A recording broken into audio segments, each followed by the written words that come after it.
ਤੇ ਪੰਜਾਬ ਦਾ ਮਾਣ।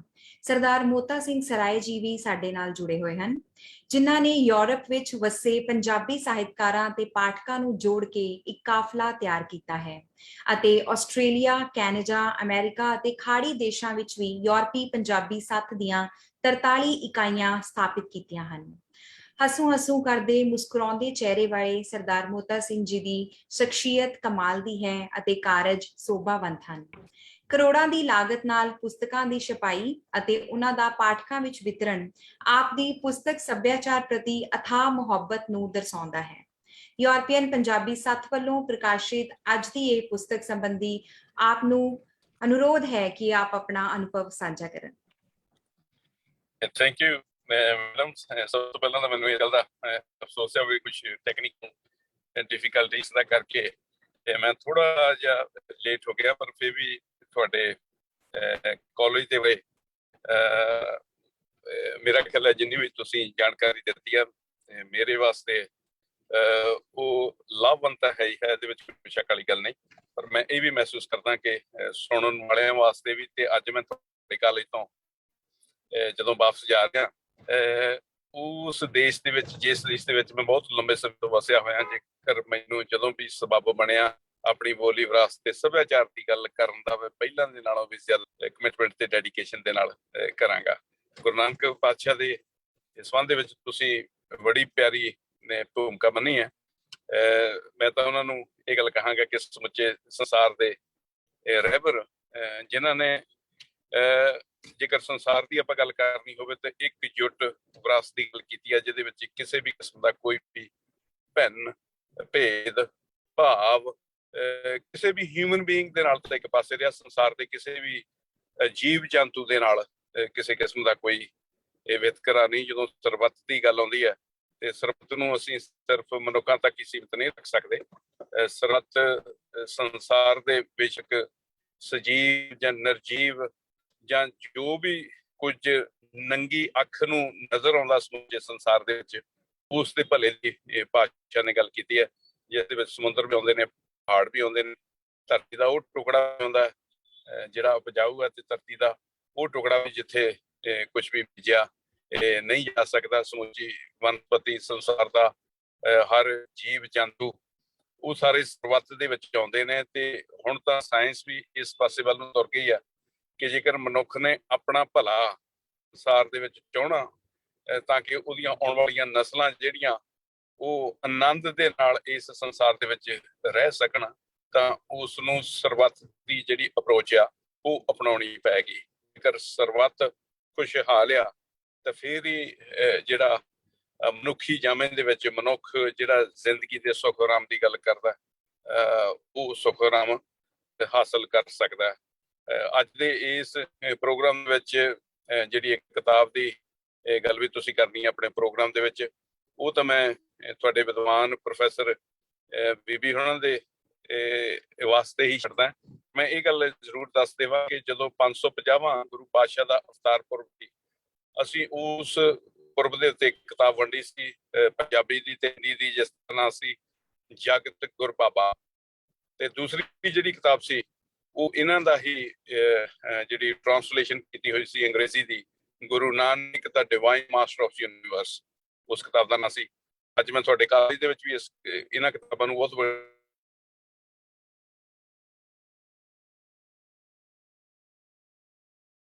ਛੱਡ ਗਿਆ। ਇਸ ਪ੍ਰੋਗਰਾਮ ਤੋਂ ਬਾਅਦ ਕੋਈ ਵੀ ਪ੍ਰੋਫੈਸਰ ਪਾਤਸ਼ਾਹ ਦੇ ਜ਼ਿੰਦਗੀ ਦੇ ਨਾਲ, ਉਹਨਾਂ ਦੇ ਫਲਸਫੇ ਦੇ ਨਾਲ ਸੰਬੰਧਿਤ ਬਹੁਤ ਸਾਰੇ ਵੱਖੋ ਵੱਖਰੇ ਵਿਦਵਾਨਾਂ ਤੋਂ ਲੇਖ ਜਿਹੜੇ ਉਸ ਕਿਤਾਬ ਵਿੱਚ ਸ਼ਾਮਲ ਹੈ।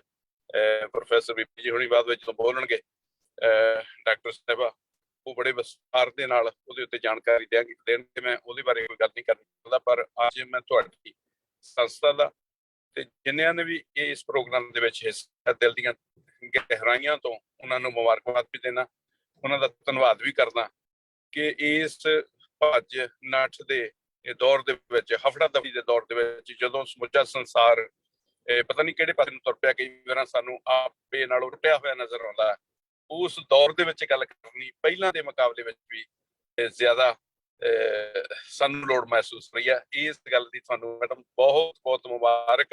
ਇਸ ਪ੍ਰੋਗਰਾਮ ਦੇ ਵਿੱਚ ਸ਼ਾਮਲ ਰਹੂੰਗਾ ਔਰ ਤੁਹਾਡੇ ਬਾਕੀ ਸਾਰਿਆਂ ਦੇ ਵਿਚਾਰਾਂ ਦੇ ਮੈਂ ਆਨੰਦ ਲਊਂਗਾ। ਦੇ ਬਾਅਦ ਵਿੱਚ ਆਪਾਂ ਸ਼ਾਮ ਨੂੰ ਉਸ ਤੋਂ ਬਾਅਦ ਫਿਰ ਗੱਲਬਾਤ ਕਰਾਂਗੇ। ਬਹੁਤ ਧੰਨਵਾਦ, ਥੈਂਕ ਯੂ ਵੈਰੀ ਮਚ। ਬਹੁਤ ਬਹੁਤ ਸ਼ੁਕਰਾਨਾ ਸਰ, ਇੰਨੇ ਥੋੜੇ ਲਫ਼ਜ਼ਾਂ ਵਿੱਚ ਇੰਨਾ ਕੁਝ ਕਹਿਣ ਦੇ ਲਈ। ਉਮੀਦ ਹੈ ਕਿ ਸਾਨੂੰ ਆਪ ਜੀ ਦਾ ਸਹਿਯੋਗ ਇਸੇ ਤਰ੍ਹਾਂ ਮਿਲਦਾ ਰਹੇਗਾ। ਜਿਵੇਂ ਸਰ ਨੇ ਦੱਸ ਹੀ ਦਿੱਤਾ ਹੈ ਕਿ ਅੱਜ ਦੀ ਇਹ ਪੁਸਤਕ ਗੁਰੂ ਨਾਨਕ ਦ divine master of universe, Guru Nanak Sahib ji ਦੇ ਜੀਵਨ, ਉਦੇਸ਼ ਅਤੇ ਸਿੱਖਿਆਵਾਂ ਸੰਬੰਧੀ ਲਿਖੇ ਗਏ ਖੋਜ ਪੱਤਰਾਂ ਦਾ ਸੰਗ੍ਰਹਿ ਹੈ। ਇਹ ਪੁਸਤਕ ਗੁਰੂ ਸਾਹਿਬ ਦੀ ਵਿਚਾਰਧਾਰਾ ਤੇ ਚੋਣਵੀਆਂ ਬਾਣੀਆਂ ਦੇ ਵੱਖ-ਵੱਖ ਪੱਖਾਂ ਨੂੰ ਪੇਸ਼ ਕਰਦੀ ਹੈ। ਇਸ ਪੁਸਤਕ ਬਾਰੇ ਵਧੇਰੇ ਜਾਣਕਾਰੀ ਦੇਣ ਲਈ ਮੇਰਾ ਸੱਦਾ ਹੈ associate professor and head post graduate department of English GGN Khalsa college doctor Sushminderjit Kaur ji ਨੂੰ। ਮਾਸਟਰ ਆਫ ਕ੍ਰੀਏਟਿਵ ਇੰਪਲਸ ਨਾਲ ਸਨਮਾਨਿਤ an exceptional poet and short story writer doctor Sushminderjit Kaur ਨੇ PhD ਦੀ ਡਿਗਰੀ ਪੰਜਾਬੀ ਯੂਨੀਵਰਸਿਟੀ ਪਟਿਆਲਾ ਤੋਂ ਹਾਸਲ ਕੀਤੀ। ਆਪ ਨੇ ਅਨੇਕਾਂ ਪੁਸਤਕਾਂ ਲਿਖੀਆਂ ਅਤੇ ਐਡਿਟ ਕੀਤੀਆਂ ਹਨ, ਜਿਨ੍ਹਾਂ ਵਿੱਚ voices from within, voicing the vacuum in Indian diaspora, immigrant literature by the writers of Punjabi origin ਅਤੇ tales of our times and an elixir for the wise ਪ੍ਰਮੁੱਖ ਹਨ। ਬਲਵਿੰਦਰ ਸਿੰਘ ਚਾਹਲ ਜੀ ਦੀ ਪੁਸਤਕ ਇਟਲੀ ਵਿੱਚ ਸਿੱਖ ਫੌਜੀ ਦਾ ਬਾਖੂਬੀ ਅੰਗਰੇਜ਼ੀ ਅਨੁਵਾਦ ਆਪ ਵੱਲੋਂ ਕੀਤਾ ਗਿਆ ਅਤੇ ਇਹ ਪੁਸਤਕ ਸਿੱਖ ਸੋਲਜਰਸ ਇਨ ਇਟਲੀ ਦੇ ਰੂਪ ਵਿੱਚ ਦੇਸ਼ ਵਿਦੇਸ਼ ਵਿੱਚ ਰਿਲੀਜ਼ ਹੋਈ। Now I request her to present her valuable views on the book Guru Nanak, the Divine Master of Universe. Thank you, Dr. Mandeep. Thank you very much. I am obliged to Honorable Dr. S.B. Singh ji, former Vice Chancellor, Guru Nanak Dev University, and President, Gujranwala Khalsa Education Council, Honorary General Secretary Sardar Arvinder Singh ji, respected Principal Dr. Arvinder Singh, for providing me the opportunity for a discourse on the book Guru Nanak, the Divine Master of the Universe. Intellectuals, dignitaries, my dear friends and colleagues, a very cheerful good evening. I feel short of words while communicating on the work of such magnitude, replete with magnificent work of articles compiled into the anthology. Not a small discourse can suffice the whole gamut of thoughts present in the book. Let's begin with European Sat, whose director, Sardar Mota Singh Sarai, has contributed a lot by publishing and distributing, along with editing too, books of approximately 17 crores. The only objective behind this is to transfer the history of our culture to the posterity. He essays to bring out the authors who have talent yet are not known to the globe. While going through the list of his achievements and awards, one becomes spellbound. A person with so much of devotion to his culture, his land, as well as his inheritance. He has been awarded and honored several times for his contribution to Punjabi language, literature, and the spread of Punjabi culture.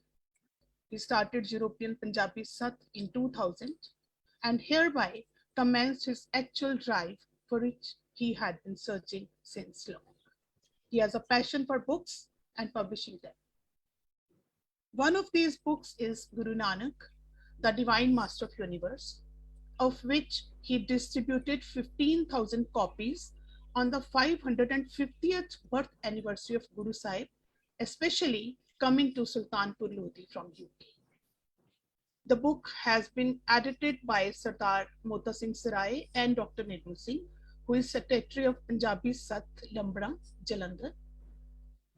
The volume comprises of approximately 42 research articles by renowned intellectuals as well as some research scholars. बुत कदा फिर बाद मुद्दत के मगर रोशन हुआ, नूरे इब्राहिम से अज़र का घर रोशन हुआ, फिर उठी आखिर सदा तौहीद की पंजाब से, हिंद को एक मर्दे कामिल ने जगाया ख्वाब से. This couplet by Iqbal celebrates the presence of Guru Nanak, whose birth unveils an illuminating era in the darkest and gloomiest period of medieval India. Before the advent of Guru Nanak, the situation in Southeast Asia was bleak and oppressive and in keeping with the practice to be found elsewhere on the globe.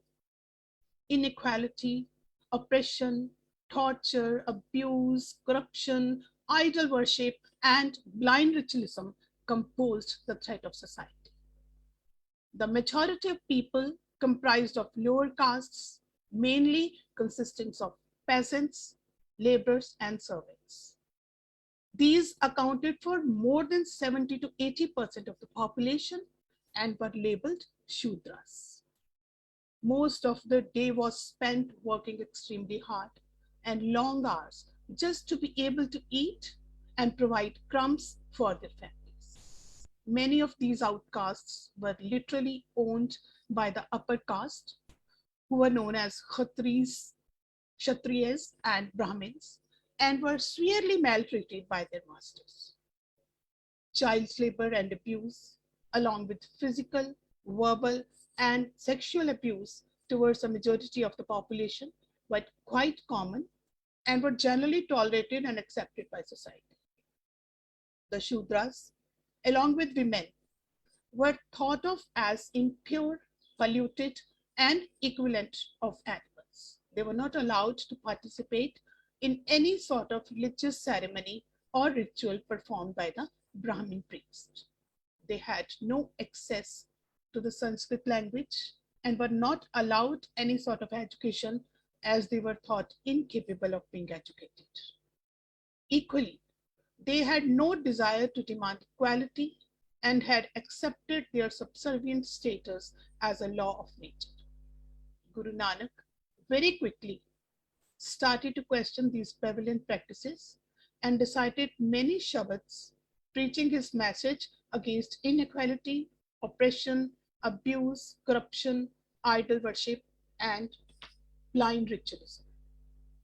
He instilled in the masses the need to live a life of righteousness, to respect the rights of others, the need for equality and the respect for the values of all life, to back away from rituals, to only worship and remember one God, to respect and protect God's entire creation, etc.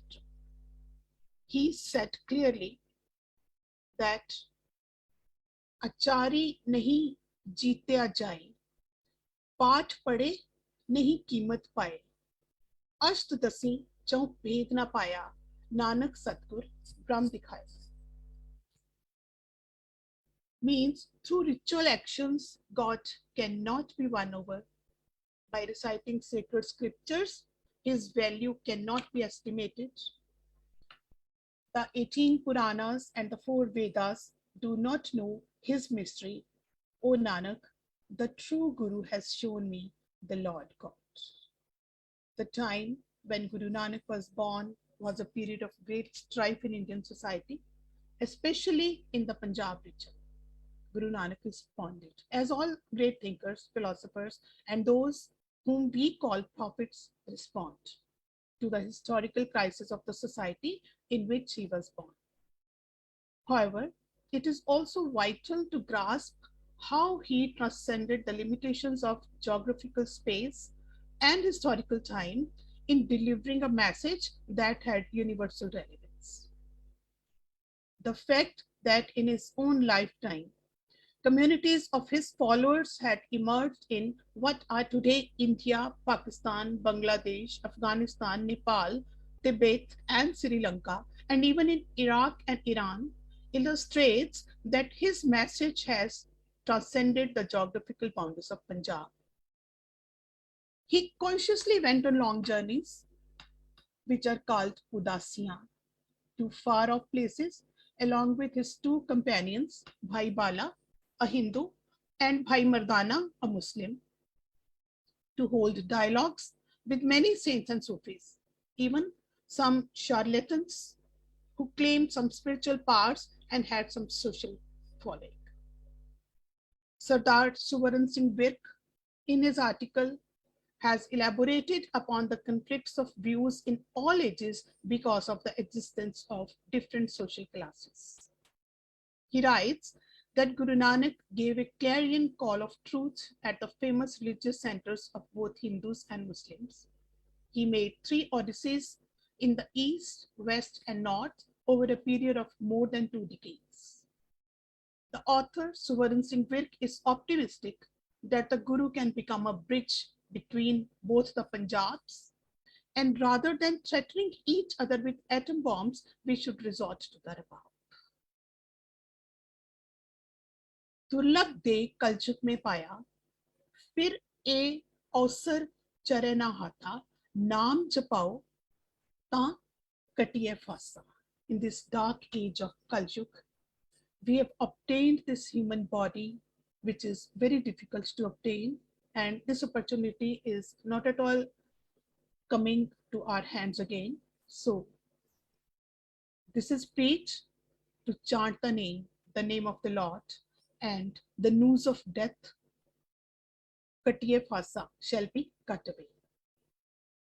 Discussing the concept of Lahonis in Nanak's Bani, Dr. Sukdeep Kaur provides a new dimension to the Indian philosophy of life, which Guru Nanak provided by describing life as a play of the divine. Nanak, kisno baba ruiye, baji hai e saru. Kita vekhe sahib apna, kudrat kare bicharu. For whom should we mourn, O Baba? The world is merely a play. The Lord Master beholds his work and contemplates his creative potency. Harinder Kaur Blink pronounces Guru Nanak as an indicator of transformation, a set of ideas, and a movement. She states that the Guru was a revolutionary who brought about a seismic transformation in the thinking pattern of those enmeshed in the net of superstitions. Harpal Singh Sevak has tried to discuss the contribution of Guru Nanak towards music by dividing into three phases, namely Ragnath, Nanak Bani, and Gurmat music. By toiling with the sweat of brow and then donating a share of it to the needy, can a human being set his foot on the path of the ultimate truth. Kaal khaye ke chathon de, Nanak raho pachane se. One who works for what he eats and gives some of what he has, he knows the path. Love or raga is the medium for dissolution with God. The listeners are also imbued with the tinge of the raga. Performer, provided the performer is all love during rendition of raga. The Guru writes about himself in Rag Maru. Koi aakhe poochna, koi kahe betala, koi aakhe आदमी नानक विचारा, बेया दीवाना सै कहे नानक बोराना, हो हर बिन अवर न जाना. The Guru was a great singer and musician who knew how to compose songs, notation them, framing dialogues as in Sit Gosht, and distinguish between the two. Guru Nanak composed his Bani in ragas. When Guru Nanak sings, he is joined by the forces of the universe as well. So dar keha, tera keha, so kar keha, jit be sarb samale. Where is that door of yours, and where is that home in which you sit and take care of all? Vaje tere naad anek, asankha kete tere vavan hari. Kete tere raag pare, sew kahiye, kete tere gavan hare. Gavan tudno, pavan pani besantar, Gave Raja Dharam Dware. Wind, water, fire, all sing of you. The righteous judge of Dharam sings at your door. Gavan tudno chit gupat lik jana, lik dharam vichari. Gavan tudno Ishar, Brahma, Devi, Sohan tere sada savari. Shiv, Brahma, goddess of beauty, ever adorned by you, sing of you. The stalwarts like Dr. Ram Murthy, Sardar Harpal Singh Pannu, Dr. Harpreet Singh Preet, Mr. Harmesh Sharma are also among the intellectuals who have made efforts to search many novel perspectives of Guru Sahib and are contributors in the anthology. Various concepts have been discussed in their articles too. The concept of Gurmukh and Manmukh has also been discussed in detail by Harmanjot Gill, which encapsulates that the one who believes in Shabd of the Guru and submits to the will of God is eulogized as Gurmukh or Suhagan, while Manmukh invites upon himself the invectives like prostitute, bagla, ungrateful, bishta kakira, etc. Keir Sharif from Germany expounds upon Nanak's teachings versus message of brotherhood, and he is of the view that no men are foreign is the watchword of Guru's followers. Sabbe Sanchi Wal Sadayan Koi Na Dise Baharachi. Dr. Kuldeep Singh Dheer, former professor, Department of Punjabi, elucidates Guru Nanak's relevance in 21st century and has compared the Big Bang theory by George La Mettray with Guruji's philosophy. Mettray interpreted in 1930 that the expansion of the observable universe began with the explosion of a single particle at a definite point of time. And parallel to it are the words of Guru Nanak, Kita Pasao, Eko Kuao, Tiste Hoye, Lakh Darya. Principal Kulvinder Singh Sarai considers Guruji a proponent of universal brotherhood and pay homage to our first Guru by translating the teachings of the Master into practice. Nature, human relations, different odysseys, modern Sikhism, and Guru Nanak's relevance in the modern era has all been discussed in an elaborated manner. A multifaceted study of Guruji's Patti Bani by Dr. Charanjeev provides authentic information to man in each shlok by starting from the first letter of the alphabet to the 35th. Tarlochan Singh Dupalpur from California finds himself in a fix as he considers the Guru as an ineffable phenomenon. Scientific elements in his Bani Japji Sahib are manifested when he says, Kavan Suvela, Vakhat Kavan, Kavan Thit, Kavan Var, Kavan Se Rut Maho, Kavan Jit Hoa Akar. Vel na paiye pandati, je hove lekh Puran, Vakhat na payo kadiya, je likhan lekh Puran, Thit Var, na jogi jane, Rut Maho na koi, Ja karta siddhi ko saje, Appe jane soi. The creator who created this creation, only he himself knows.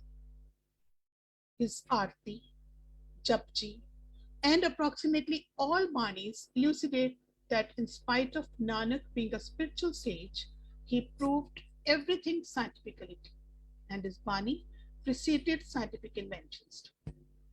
Baljinder Singh Chahal explicates that Guru Nanak's journeys are a testimony to the fact that while traveling in different directions, Nanak was imbued in the cultural hue of the specific area to propagate Sikhism.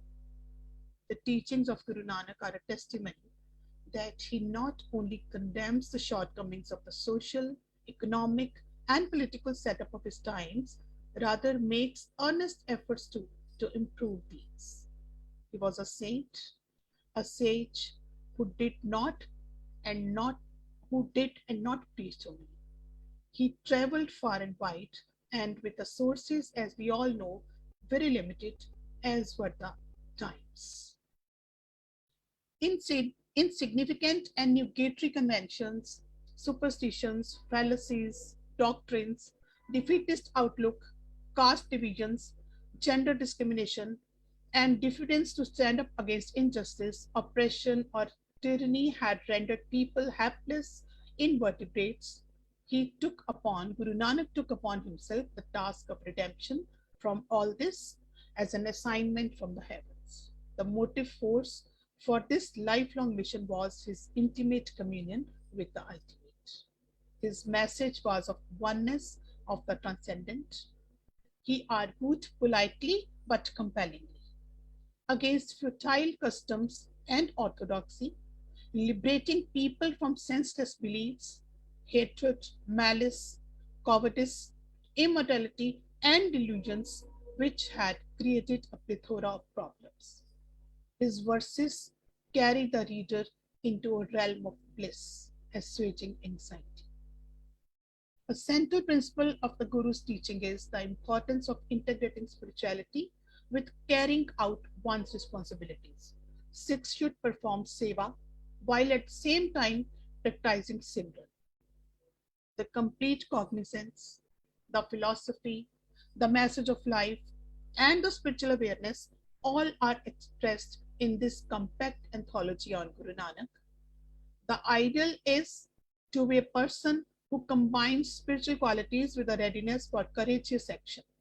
Through his Bani, Guru Nanak has presented an ideal utopian state and the principle of such a human society where brotherhood, compassion, forgiveness would prevail without the discrimination of caste, creed, religion, where there would be no fear, no anger, no lust, no ego, and the society would be free and eradicated of all social evils. In Sikh philosophy, the willingness is not of renunciation, but to renounce Maya, detachment, while being attached. The basis of Sikh spiritualism, as propounded by our first master, is upon this concrete earth and in the family, in the mundane life. But the peak is in the spirit, in the galaxy, the hues of which provide ecstasy to students. I would conclude my humble discourse with the words of Shair Sukhpal from Main te Nanak. मैं उस बारे अब शब्द सुनदा हां, उसकी पत रखण लई हथियार चुक लैंदा हां, उसकी पत मेरी मोहताज नहीं, उसकी गल करन वाले सारियां नूं सुनदा हां, पुजारी, विद्वान, चेले, योधे, बस उसे नूं ही नहीं सुनदा। वो आप तो कुछ भी नहीं, ना मुसलमान, ना हिंदू, ना सिख, मैं ही कुछ बनना जरूरी समझदा हां। ਉਹ ਵੇਈਆਂ ਵਿੱਚ ਡੁੱਬਦਾ ਹੈ, ਖਾਨਾ ਬਦੋਸ਼ ਹੋ ਜਾਂਦਾ ਹੈ, ਮੈਂ ਉਸਦੀ ਬਾਣੀ ਦਾ ਗੁਟਕਾ ਫੜਦਾ ਹਾਂ, ਬੂਆ ਢੋ ਕੇ ਬਹਿ ਜਾਂਦਾ ਹਾਂ, ਉਸਦੇ ਆਖਿਆਂ ਰੱਬ ਨੂੰ ਇੱਕ ਮੰਨਦਾ ਹਾਂ, ਰੱਬ ਦੇ ਬੰਦਿਆਂ ਨੂੰ ਇੱਕ ਨਹੀਂ ਸਮਝਦਾ, ਉਦਾਸੀਆਂ ਕਰਨ ਵਾਲੇ ਨੂੰ ਮੈਂ ਉਦਾਸ ਕਰ ਦਿੱਤਾ ਹੈ, ਮੈਂ ਉਸਦਾ ਸਿੱਖ ਹੋਣ ਦੀ ਕੋਸ਼ਿਸ਼ ਕਰਦਾ ਹਾਂ ਅਤੇ ਉਹ ਮੇਰੇ ਨਾਨਕ ਹੋਣ ਦੀ ਉਡੀਕ ਕਰਦਾ ਹੈ। Thank you. Thank you so much, ma'am. Thanks a lot for providing us with a glimpse of 42 papers included in this enriched book. A rebel, a proponent of universal brotherhood, a musician, a beacon of compassion who spent his entire life emphasizing equality and tolerance, Guru Nanak was indeed a divine master. Thank you so much, ma'am. Guru Nanak Sahib ji ਦਾ ਬਹੁ ਸੱਭਿਆਚਾਰਕ ਸਮਾਜ ਅਤੇ ਸ਼ਾਂਤਮਈ ਸਹਿ ਹੋਂਦ ਦਾ ਦ੍ਰਿਸ਼ਟੀਕੋਣ ਸਿਰਫ ਗੁਰੂ ਸਾਹਿਬ ਦੇ ਵੇਲੇ ਹੀ ਨਹੀਂ, ਸਗੋਂ ਮੌਜੂਦਾ ਅਤੇ ਆਉਣ ਵਾਲੇ ਸਮੇਂ ਵਿੱਚ ਵੀ ਉਨਾ ਹੀ ਸਾਰਥਕ ਹੈ। ਸਹਿਨਸ਼ੀਲਤਾ, ਸਹਿਯੋਗ, ਸ਼ਾਂਤੀ ਅਤੇ ਸਦਭਾਵਨਾ ਦੇ ਵਿਆਪਕ ਸੰਦੇਸ਼ ਦੇਣ ਵਾਲੇ ਗੁਰੂ ਨਾਨਕ ਪਾਤਸ਼ਾਹ ਦੀਆਂ ਸਿੱਖਿਆਵਾਂ ਸੰਸਾਰ ਨੂੰ ਇੱਕ ਭਵਿੱਖਮੁਖੀ ਦ੍ਰਿਸ਼ਟੀਕੋਣ ਪ੍ਰਦਾਨ ਕਰਦੀਆਂ ਹਨ ਅਤੇ ਵਿਅਕਤੀ ਨੂੰ ਤੰਗ ਮਾਨਸਿਕਤਾ, ਵਿਅਕਤੀਵਾਦ ਤੇ ਆਪਸੀ ਟਕਰਾਅ ਤੋਂ ਉੱਚਾ ਉੱਠਣ ਦੀ ਪ੍ਰੇਰਣਾ ਦਿੰਦੀਆਂ ਹਨ। ਡਾਕਟਰ ਅਰਵਿੰਦਰ ਸਿੰਘ ਜੀ ਦੀ ਪੁਸਤਕ Guru Nanak's vision of multicultural society and peaceful coexistence ਅਜਿਹੇ ਹੀ ਸਿਧਾਂਤਾਂ ਨੂੰ ਪੇਸ਼ ਕਰਦੀ ਹੈ। ਇਸ ਪੁਸਤਕ ਦੇ ਬਹੁਮੁੱਲੇ ਪੱਖਾਂ ਨੂੰ ਸਾਡੇ ਸਨਮੁਖ ਰੱਖਣ ਲਈ ਅਤੇ ਇਸ ਪੁਸਤਕ ਤੇ ਵਿਸਥਾਰ ਸਹਿਤ ਚਰਚਾ ਕਰਨ ਲਈ ਸਾਡੇ ਨਾਲ ਜੁੜੇ ਹਨ ਨਿੱਕੀ ਉਮਰੇ ਵੱਡੀਆਂ ਮੱਲਾਂ ਮਾਰਨ ਵਾਲੇ ਸਿੱਖ ਇਤਿਹਾਸਕਾਰ, ਲੇਖਕ ਅਤੇ ਪ੍ਰਧਾਨ Punjabi global foundation Odisha chapter Abinash Mahapatra ji. Sikh ਵਿਦਵਾਨਾਂ ਦੀ ਲੜੀ ਵਿੱਚ ਇੱਕ ਮਹੱਤਵਪੂਰਨ ਨਾਮ ਅਬਿਨਾਸ਼ ਮਹਾਪਾਤਰਾ ਜੀ ਨੇ ਸਿੱਖ ਧਰਮ ਦੇ ਅਧਿਐਨ ਸਮੇਤ ਕੁੱਲ 38 ਪੁਸਤਕਾਂ ਸਿੱਖ ਧਰਮ ਬਾਰੇ ਲਿਖੀਆਂ ਹਨ। ਸਿੱਖ ਪੰਥ ਨਾਲ ਸੰਬੰਧਿਤ ਆਪਨੇ ਅਨੇਕਾਂ ਹੀ ਰਿਸਰਚ ਪੇਪਰਸ ਅਤੇ ਆਰਟੀਕਲਸ ਆਪ ਜੀ ਦੇ ਨਿਰੰਤਰ ਜਰਨਲਸ ਅਤੇ ਨਿਊਜ਼ਪੇਪਰਸ ਦੇ ਵਿੱਚ ਪ੍ਰਕਾਸ਼ਿਤ ਹੁੰਦੇ ਰਹਿੰਦੇ ਹਨ। ਇੱਕ ਪ੍ਰਭਾਵਸ਼ਾਲੀ ਵਕਤਾ ਅਬਿਨਾਸ਼ ਜੀ ਨੂੰ ਆਪ ਸਿੱਖ ਇਤਿਹਾਸ ਨਾਲ ਸੰਬੰਧਿਤ ਖੋਜਾਂ ਲਈ ਅਨੇਕਾਂ ਹੀ ਮਹਾਨ ਹਸਤੀਆਂ ਵੱਲੋਂ ਪ੍ਰਸ਼ੰਸਾ ਪੱਤਰ ਵੀ ਮਿਲੇ ਹਨ। ਆਪ ਦੀਆਂ ਕਈ ਪੁਸਤਕਾਂ ਆਨਰੇਬਲ ਗਵਰਨਰ ਆਫ ਓਡੀਸ਼ਾ ਦੇ ਹੱਥੋਂ ਲੋਕ ਅਰਪਣ ਹੋਈਆਂ ਹਨ। ਸਿੱਖ ਧਰਮ ਦੇ ਅਧਿਐਨ ਦੀ ਚਣਕ ਆਪ ਜੀ ਨੂੰ ਬਚਪਨ ਵਿੱਚ ਹੀ ਲੱਗ ਗਈ ਸੀ। ਆਪ ਨੇ ਗੁਰਮਤ ਸੰਗੀਤ, ਰਸ਼ੀਅਨ ਸਿੱਖ ਆਰਕਾਈਵਸ ਅਤੇ ਸਿੱਖ ਹੈਰੀਟੇਜ ਆਫ ਈਸਟ ਇੰਡੀਆ ਦੇ ਵਿਸ਼ਿਆਂ ਤੇ ਕਾਰਜ ਕਰਦਿਆਂ ਬਹੁਤ ਸਾਰੇ ਅਣਗੌਲੇ ਪੱਖਾਂ ਨੂੰ ਵੀ ਛੂਹਿਆ ਹੈ। ਮੇਰੀ ਗੁਜ਼ਾਰਿਸ਼ ਹੈ ਕਿ ਆਪ ਡਾਕਟਰ ਅਰਵਿੰਦਰ ਸਿੰਘ ਜੀ ਦੀ ਪੁਸਤਕ Guru Nanak's vision of multicultural society ਅਤੇ ਪੀਸਫੁਲ ਕੋਐਗਜ਼ਿਸਟੈਂਸ ਨੂੰ ਆਪਣੇ ਸ਼ਬਦਾਂ ਵਿੱਚ ਬਿਆਨ ਕਰਨ। ਗੁਰਮੁਖ ਪਿਆਰਿਓ, ਗੁਰ ਖਾਲਸਾ, ਗੁਰ ਪਿਆਰਿਓ ਸਾਧ ਸੰਗਤ ਜੀ, ਗੁਰੂ ਬਖਸ਼ੀ फतेह प्रवान स्वीकार करो। वाहिगुरु जी का खालसा, श्री वाहिगुरु जी की फतेह। जब भी हम साहिब श्री गुरु नानक साहब जी के बारे कोई भी डिस्कशंस शुरू करते हैं, generally we quote to Bhai Gurdas ji's Wara, Bhai Gurdas ji's Kabit Savaiye, and various sources जिन्होंने जो जो आर्टिकल्स लिखे हुए हैं. We fail to beckon कि दसम श्री गुरु ग्रंथ साहब जी महाराज, सार्वलो श्री गुरु ग्रंथ साहब जी महाराज में कलगीधर सच्चे पातशाह साहिब श्री गुरु गोबिंद सिंह महाराज जी ने श्री बचित्र नाटक ग्रंथ ते श्री गुरु नानक महिमा, ये दो चैप्टर्स के कॉन्टेक्स्ट में जो गुरु नानक साहब जी के बारे में उन्होंने जिक्र किया हुआ है, जो उन्होंने रिवील किया हुआ है, शायद इस पूरे संसार में उसको कोई रिवील नहीं कर सकता. जबकि if we trace back to the period of Guru Nanak Sahib ji, we would observe कि Islamic context was being introduced into the country. Hinduism was not finding its base. कहाँ जाए? Oppression, tyranny, everything was being imparted on the people under prior discriminatory status. That is gender, religion, and the thought process. मैं जो सोचता हूँ वही सही है, मैं उच्च जाति का हूँ, that's why I can rule over the people. मेरा धर्म ये है, मेरा धर्म वो है, and that's why Guru Nanak Sahib ji has said in his Bani, नीचा तिनके नीच जाति नीचा हुआ अति नीच, and these people they tend to be the friends of Guru Nanak Sahib ji. This is the basic concept. दूसरा बात है, गुरु नानक साहब जी के समय से जो संत सिपाही कॉन्सेप्ट शुरू हुआ है. सिपाही does not mean कि कोई शस्त्र पकड़ के जंग में कूद पड़े. सिपाही does not mean कि कोई लड़ झगड़ कर एक चीज को एस्टैब्लिश करे या किसी पे रोक जमाए. गुरु नानक साहब जी के समय में अप टू पंजवे पातशाह जी तक जो संत सिपाही का कॉन्सेप्ट रहा, उसमें शब्दवार होता था, which was made by the means of वाणी. इसीलिए हम लोग कहते हैं कि गुरु नानक पातशाह जी की जो वाणियां हैं वो एक शेर की गर्जन की तरह है, जिसको सुन के इस समाज के जितने भी प्रेजुडाइसेस हैं, जितने भी नेगेटिविटीज हैं, जितने भी टायरनीज हैं, वो सब अपने रास्ते चुनकर यहाँ से भागना शुरू कर देते हैं. But one thing I would like to say, Guru Nanak Sahab ji was not against anyone. Guru Nanak Sahab ji never spoke ill of anyone. Rather, Guru Nanak Sahib ji was against those systems that pulled the leg of those people who were on a race to get unified with the Akal Purukh, the Supreme Formless, the Ever Perpetual. इसीलिए ये जो किताब है doctor Arvinder Singh ji बल्ला जी का, Guru Nanak's vision of multicultural society and peaceful coexistence, इस किताब को जब मैंने पढ़ा तो मैंने वही द रोज ऑफ लायन को मैंने खुद सुना है इस किताब में. जब डॉक्टर अरविंदर सिंह जी बल्ला अपनी कलम पकड़ते हैं गुरु साहब के बारे लिखने के लिए, तो वो वही लिखते हैं जो गुरु साहब की हुक्म आती है. क्योंकि गुरु साहब जी ने श्री जपजी साहब जी में खुद फरमान दिए हुए हैं, हुक्म रजाई चढ़ना नानक लिखिया नाम, कि जिस तरीके से हुक्म आता है उसी तरीके से ही कलम चलती है. जिस तरीके से हुक्म आता है उसी तरीके से गुरु नानक साहब जी ने वाणी उच्चारण किए, जिस तरीके से हुक्म आया उसी तरीके से डॉक्टर अरविंदर सिंह जी बल्ला जी की कलम चली. क्योंकि he is a dedicated soul who has fully dedicated himself at the sacred feet of अकाल पुरख श्री वाहिगुरु जी. इसलिए वो जो भी लिखते हैं, जो भी बोलते हैं, that is a reflection of the हुक्म of श्री अकाल पुरख जी. वो खुद नहीं लिख रहे हैं. इस किताब में जब हम लोग आगे चल के इसको लीफ ओवर करते हैं, when we leaf over the pages of this book, इसमें हमें क्या जानकारी मिलती है. पहला चैप्टर जो है that is based on Punjab during 15th and 16th centuries. ये जो समा डॉक्टर साहब जी ने जो इसको यहाँ पे दर्शाए हुए हैं कि किस तरीके का सिस्टम्स थे उस टाइम में, कैसे सफरिंग्स होते थे पंजाब में, और आगे चल के जब गुरु नानक साहब जी का आगमन हुआ, सतगुरु नानक प्रगटया मिटी तुंद जग चानन होया, तो किस तरीके से गुरु नानक साहब जी जब यहाँ पे आते हैं, इस सृष्टि में आते हैं, अकाल पुरख की जागती जोत, हाजरा हुजूर ज़ाहरा ज़हूर, सर्ब कला भरपूर, गुरु नानक साहब जी जब यहाँ इस सृष्टि में आते हैं तो किस तरीके से एक एक चीज वहाँ पे इरेडिकेट होना शुरू होते हैं.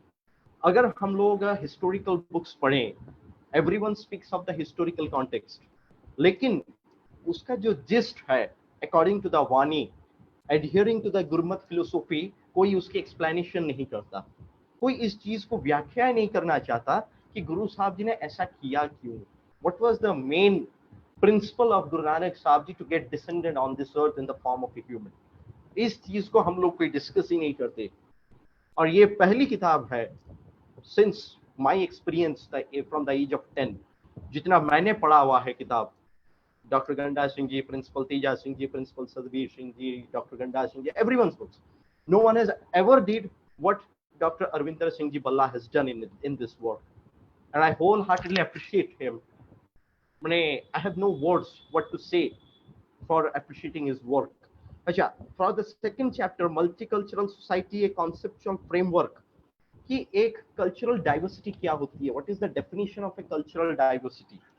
Various cultures stationed in various regions of the globe, emanating from various points, giving rise to some other context. तो इस दौरान में गुरु नानक साहब जी इन सबको इकट्ठे लेके एक जो माने सरबत दा भला की कॉन्सेप्ट को जो उन्होंने यहाँ पे एस्टेब्लिश किए, और ऊपर से जिस तरीके से डॉक्टर साहब जी ने इस सारी चीजों को एक्सप्रेस किए हुए हैं, और एक उसकी क्रोनोलॉजिकल सीक्वेंस आप सोच लीजिए, अगर मैं इस्लामिक कॉन्टेक्स्ट में बात करूं तो इस्लामिक कॉन्टेक्स्ट कहाँ से शुरू होती है, उनकी कल्चर कहाँ से शुरू होती है, कहाँ से उनका एक टर्निंग पॉइंट आता है, व्हाट आर द एडवांसमेंट्स, कैसे कैसे उनकी प्रोग्रेशन होती है, the relation of Guru Nanak Sahab ji with that. इस एग्जाम्पल के तौर पे इसी तरीके से इन सिंप्लीफाइड मैनर डॉक्टर साहब जी ने एक एक कॉन्टेक्स्ट को इसमें एक्सप्लेन किए हुए हैं। थर्ड चैप्टर जो है Guru Nanak vision of multicultural society and peaceful coexistence, इसमें एक्सटेंसिवली जो वाणी कोट हुए हैं गुरु साहब जी के, जो जगत गुरु आदि श्री गुरु ग्रंथ साहब महाराज जी में जो वाणी दर्ज है साहिब श्री गुरु नानक साहब जी का, कि किस तरीके से एक सोसाइटी में हम लोग पीसफुली रह सकते हैं, how can we transform the society for better living for tomorrow, हम लोग किस तरीके से अपने लाइफ को लीड कर सकते हैं ताकि आगे चलकर ये जो Nanakian philosophy, we term all this theologies as a Nanakian philosophy, ये नानकिन फिलोसफी जो है that is based on 3 concepts, कीर्त करो, वंद छको ते नाव जपो. These 3 concepts are based on some pillars, and these pillars we can term it as love, compassion and well-being of all, that is sarvata bala. अगर ये 3 चीजें, ये 3 pillars के ऊपर टिक सकते हैं, then how Guru Nanak Sahib ji established this hexadiagonal system of a multicultural diversity in the society, ये हुआ कैसे, ये डॉक्टर बल्ला साहब जी ने 3rd chapter में इसको दर्शाया है. The 4th chapter, Guru Nanak's vision of multicultural society and peaceful coexistence in the 21st century. Recognizing the annals of history, tracing them, authenticating them, arranging them in a chronological sequence. ये बहुत काम हुए हैं. लेकिन linking it with the present century, with the present generation, no one has ever did. And it is a boon. This book is a boon for all of us because it was published in the 400th birth anniversary of Navi Pasha Sher Shamsher Sahib Shri Guru Tegh Bahadur Ji Maharaj. And it is a boon not only for the Samuh Khalsa Panth, but for every single youth, for every single humanoid, for every single person of this human race who is sustaining in this universe, and he needs to learn these values for a better living in the society. And the last chapter itself, this is a very scholarly aspect of this book, that Dr. Sahib ji has arranged everything, and the entire crux of the book, the gigantic, the magnanimous crux. So what Dr. Sahib ji has done, he has meticulously arranged all these things, and if someone reads only the last chapter of this book, then he or she can demarcate what is the real essence which has been imbued in this work.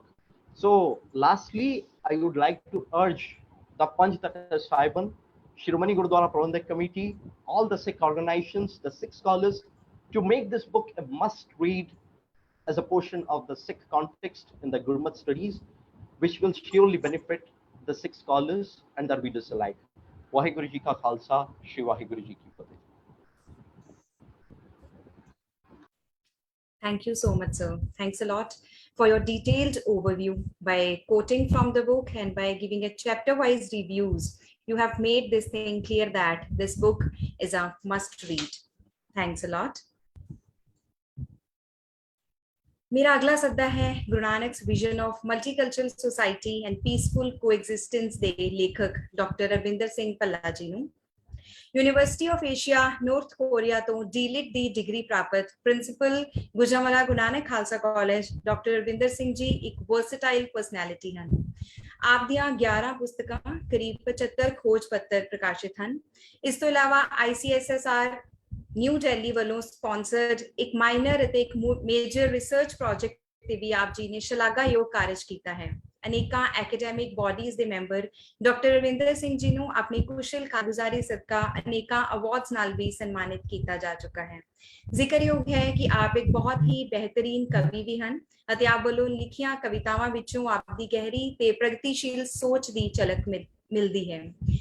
बेनती है कि आप अपनी अज वाली पुस्तक के बारे विच अपने सफर नूं साडे दर्शकां नाल साझा करें। Thank you so much, Dr. Mandeep Parvasi, coordinator, Center for Punjab Study. Good afternoon to all of you. First and foremost, I would like to say that in the recent past, I got an opportunity to undertake a minor research project on Guru Nanak's model of multicultural society and peaceful coexistence in the 21st century that was sponsored by the Indian Council of Social Science Research, New Delhi. On the basis of my findings, I have made a humble attempt to write down this book. Well, I wish to share with you all some of the significant points related to my book. From the time immemorial, man has always dreamed of making his future bright, sometime in search of security, sometime in search of better employment opportunities, sometime in search of new places, sometime in search of better living conditions, and sometime in desire to establish his rule over the territories of others. He left his native land permanently and temporarily and moved to other countries. The history of human migration is as old as human civilization.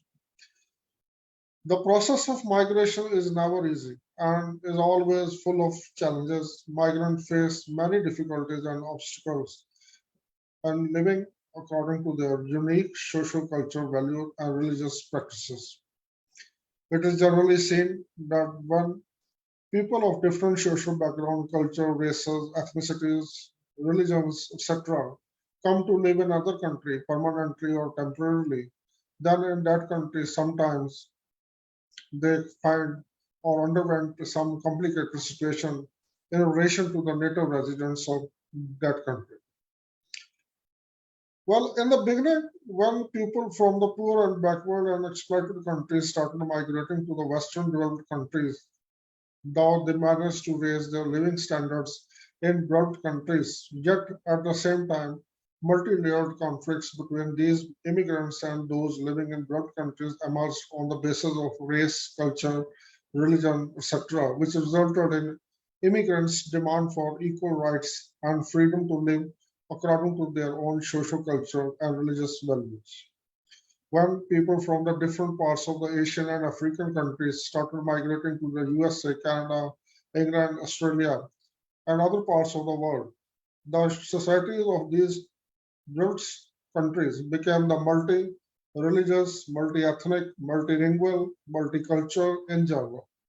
In these countries, the demand for the respect for the difference and the cultural diversities began to gain momentum. Gradually, multiculturalism came to be seen as an ideology, a way of life, or a campaign for the protection of culture and religious rights of the immigrants. In human relation, it is necessary to find out the solution to the disputes arising on the basis of religion, race, language, color, geographical domain, occupation, culture, race, etc. And if we do not do this, we will not have to face serious consequences. Here, we must always remember that when many people are living in the same society, then their language, religion, culture, values can be different from each other. Unfortunately, individuals' ability to tolerate others is decreasing.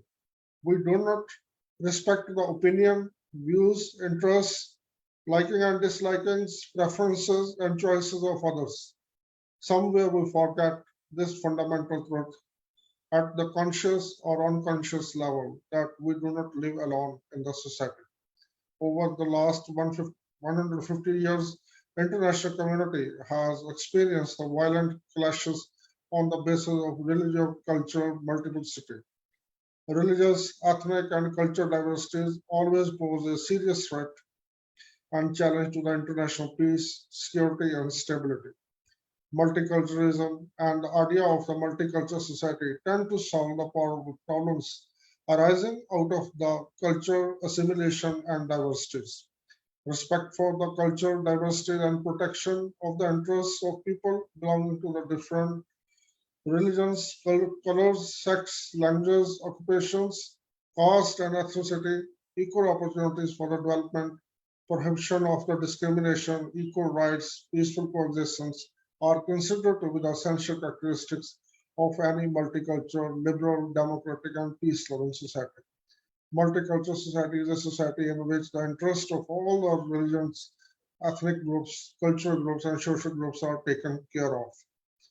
Although it is generally believed that the concept of multicultural society was originated in 20th century, but it is also proven fact that the concept of multicultural society was introduced by the Guru Nanak, the founder of Sikhism, more than 550 years ago. He advocated an idea of the multicultural society to solve the social, religious, cultural complexities of the medieval Indian society.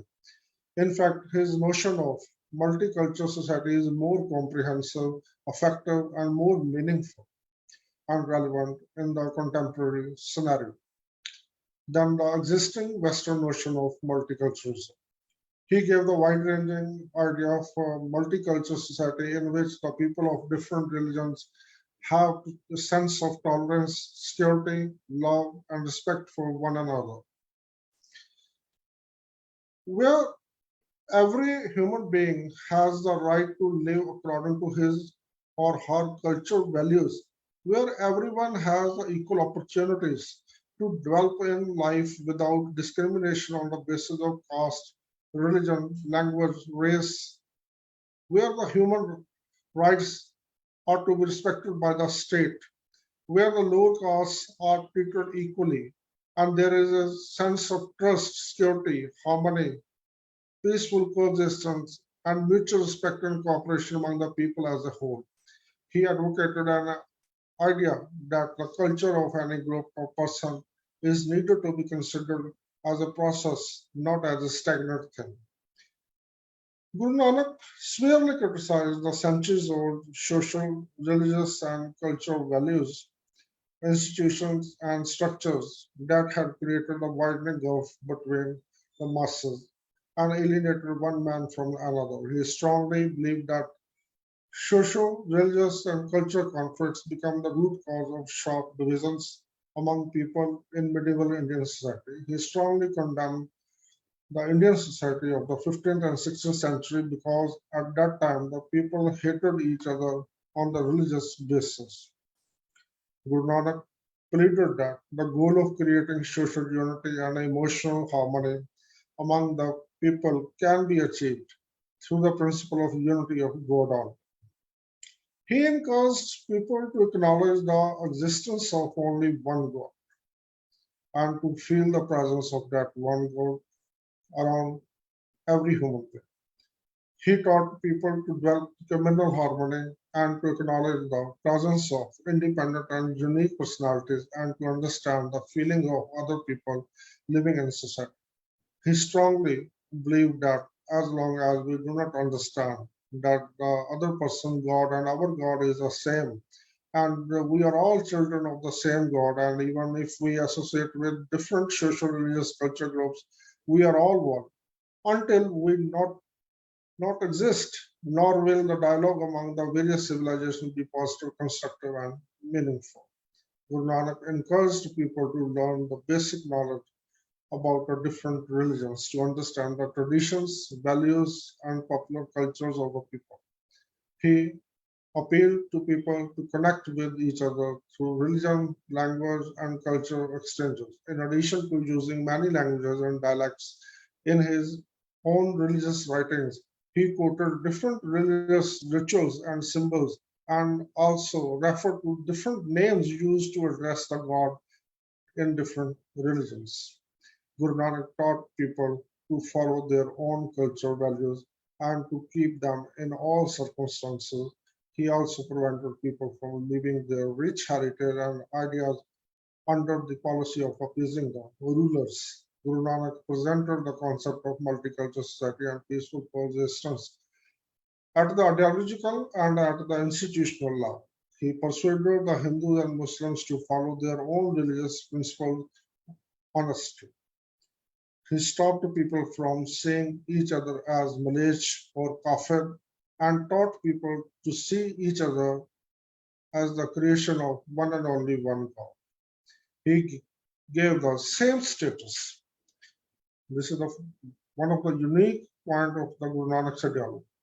He gave the same status to the people belonging to the different categories, sects, castes, religions, languages, regions, occupations, cultures, through the organization of samvad, pangat, and he encouraged people to give equal respect to all. He tried to transform and change the nature, mentality, and behavior pattern of a human being through the Sangat, Pangat, Gurdwara, and Daswan to create the feeling of mutual love, mutual cooperation, and unity of mankind. Guru Nanak's vision of multicultural society is in tune with the modern notions of liberal democratic principle. He endeavored a new global society which is based on the idea of multiculturalism and religio-ethnic diversity. For the bright future of human race, Guru Nanak showed a way of peaceful coexistence. But unfortunately, we don't give much attention to the social, literary, economic, political, psychological aspect of the Guru Nanak's eternal message, universal teaching, and concerns. While looking at the Guru Nanak spiritual leader, even after the passage of more than 550 years, we have failed to fully understand his divine compositions, his eternal teachings. Presently, there is immense need of the day that we must adapt ourselves, our way of living, according to the teachings of social religious philosophy of Guru Nanak's vision of multicultural society, which promotes the peaceful coexistence and mutual admiration and cooperation. By doing this, the goal of harmonious and peaceful society can be achieved, which leads to the prospective welfare of humankind. In the end, I would like to thank the coordinator of Center for Punjab Study of Gujranwala Guru Nanak Khalsa College, Dr. Mandeep Randhawa, for giving me an opportunity to share my views on my book, Guru Nanak's Vision of Multicultural Society. Thank you so much. Thanks a lot, sir. Thanks a lot for your experiences and providing us with this valuable book. ਸਾਡੀ ਪੁਸਤਕ ਹੈ ਸਾਹਿਬ ਸ੍ਰੀ ਨਾਨਕ ਪਾਤਸ਼ਾਹ ਜੀ ਦੀ ਇਲਾਹੀ ਬਾਣੀ ਸਾਰ ਪੇਸ਼ ਕੋਹਾ ਜੀ ਦੀ ਰਚਨਾ ਇਨ essence ਦ ਬਾਣੀ ਆਫ ਗੁਰੂ ਸਾਹਿਬ ਦਾ ਮੁੱਖ ਸਰੋਕਾਰ ਉਸ ਸਮੇਂ ਦੀ ਸੁਪਰ ਸਥਿਤੀ ਵਿੱਚੋਂ ਮਨੁੱਖ ਨੂੰ ਕੱਢਣਾ ਸੀ, ਉਸ ਨੂੰ ਠੀਕ ਜੀਵਨ ਜਾਂਚ ਉੱਤੇ ਤੋਰ ਕੇ ਨਿਸ਼ਚਿਤ ਲਕਸ਼ ਵੱਲ ਨੂੰ ਗਤੀਸ਼ੀਲ ਕਰਨਾ ਸੀ। ਗੁਰੂ ਸਾਹਿਬ ਦੇ ਪਾਵਨ ਆਦਰਸ਼ਾਂ ਨੂੰ ਨਕਸ਼ਦੀਪ ਜੀ ਨੇ ਅੰਗਰੇਜ਼ੀ ਵਿੱਚ ਬਾਖੂਬੀ ਇੰਟਰਪ੍ਰੇਟ ਕੀਤਾ ਹੈ। ਇਸ ਪੁਸਤਕ ਬਾਰੇ ਵਧੇਰੇ ਜਾਣਕਾਰੀ ਦੇਣ ਲਈ ਮੇਰਾ ਸੱਦਾ ਹੈ ਡਾਕਟਰ ਮਨਵਿੰਦਰ ਸਿੰਘ ਜੀ ਨੂੰ, ਗੁਰੂ ਨਾਨਕ ਸਟੱਡੀਜ਼ ਵਿਭਾਗ, ਗੁਰੂ ਨਾਨਕ ਦੇਵ ਯੂਨੀਵਰਸਿਟੀ ਅੰਮ੍ਰਿਤਸਰ। ਪਿਛਲੇ 25 ਤੋਂ ਅਧਿਆਪਨ ਅਤੇ ਖੋਜ ਕਾਰਜਾਂ ਨਾਲ ਜੁੜੇ ਡਾਕਟਰ ਮਨਵਿੰਦਰ ਸਿੰਘ ਜੀ ਗੁਰੂ ਨਾਨਕ ਦੇਵ ਯੂਨੀਵਰਸਿਟੀ ਵੱਲੋਂ ਪੰਜਾਬੀ ਲੇਖਕ ਦੇ ਤੌਰ ਤੇ ਸਰਦਾਰ ਉਦਮ ਸਿੰਘ ਐਵਾਰਡ ਨਾਲ ਸਨਮਾਨਿਤ ਹਨ। ਉਹਨਾਂ ਦੀਆਂ 3 ਬਹੁਤ ਚਰਚਿਤ ਪੁਸਤਕਾਂ ਹਨ, ਗੁਰਬਿਲਾਸ ਪਾਤਸ਼ਾਹੀ ਦਸਵੀਂ, ਪ੍ਰੋਫੈਸਰ ਸਾਹਿਬ ਸਿੰਘ ਸੰਦਰਭ ਕੋਸ਼ ਅਤੇ ਗੁਰ ਰਤਨਾਵਲੀ। 70 ਦੇ ਕਰੀਬ ਖੋਜ ਪੱਤਰ ਰਾਸ਼ਟਰੀ ਅਤੇ ਅੰਤਰਰਾਸ਼ਟਰੀ ਸੈਮੀਨਾਰਾਂ ਵਿੱਚ ਪ੍ਰਸਤੁਤ ਕਰ ਚੁੱਕੇ ਡਾਕਟਰ ਮਨਵਿੰਦਰ ਸਿੰਘ ਜੀ ਦੇ ਕੁਸ਼ਲ ਨਿਰਦੇਸ਼ਨ ਦੇ ਅਧੀਨ 5 ਵਿਦਿਆਰਥੀਆਂ ਨੇ PhD ਅਤੇ 30 ਵਿਦਿਆਰਥੀਆਂ ਨੇ MPhil ਦੀ ਡਿਗਰੀ ਹਾਸਲ ਕੀਤੀ ਹੈ। ਗੁਰੂ ਨਾਨਕ ਸਾਹਿਬ ਦੀ ਬਾਣੀ ਦੇ ਸਾਰ ਨੂੰ ਜਿਸ ਤਰੀਕੇ ਨਾਲ ਨਕਸ਼ਦੀਪ ਪੰਜਕੋਹਾ ਜੀ ਨੇ ਇਨ ਐਸੈਂਸ ਦਾ ਬਾਣੀ ਆਫ ਗੁਰੂ ਨਾਨਕ ਸਾਹਿਬ ਵਿੱਚ ਦਰਸਾਇਆ ਹੈ, ਮੇਰੀ ਬੇਨਤੀ ਹੈ ਕਿ ਆਪ ਸਾਡੇ ਸਭਨਾਂ ਨਾਲ ਸਾਂਝਾ ਕਰਨ। ਬਹੁਤ ਬਹੁਤ ਧੰਨਵਾਦ ਡਾਕਟਰ ਮਨਦੀਪ ਕੌਰ ਜੀ। ਮੈਂ ਸਭ ਤੋਂ ਪਹਿਲਾਂ ਗੁਜਰਾਂਵਾਲਾ ਗੁਰੂ ਨਾਨਕ ਖਾਲਸਾ ਕਾਲਜ ਦੀ ਮੈਨੇਜਮੈਂਟ ਦਾ ਧੰਨਵਾਦੀ ਹਾਂ ਕਿ ਉਹਨਾਂ ਨੇ ਮੈਨੂੰ ਆਪ ਜੀ ਦੇ ਇਸ ਵਿਚਾਰ ਚਰਚਾ ਵਿੱਚ, ਜਿਹੜੀ ਪ੍ਰੈਸਟੀਜੀਅਸ ਵਿਚਾਰ ਚਰਚਾ ਹੈ, ਇਹਦੇ ਵਿੱਚ ਮੈਨੂੰ ਸ਼ਾਮਲ ਹੋਣ ਦਾ ਮੌਕਾ ਦਿੱਤਾ ਹੈ। ਔਰ ਮੈਂ ਸਭ ਤੋਂ ਪਹਿਲਾਂ ਆਪਣੇ ਜਿਹੜੇ ਸਾਡੇ ਆਨੰਦ ਯੂਨੀਵਰਸਿਟੀ ਦੇ ਸਾਬਕਾ ਵਾਈਸ ਚਾਂਸਲਰ ਸਾਹਿਬ ਡਾਕਟਰ SP ਸਿੰਘ ਹਨ, ਮੈਂ ਉਹਨਾਂ ਦਾ ਧੰਨਵਾਦੀ ਹਾਂ।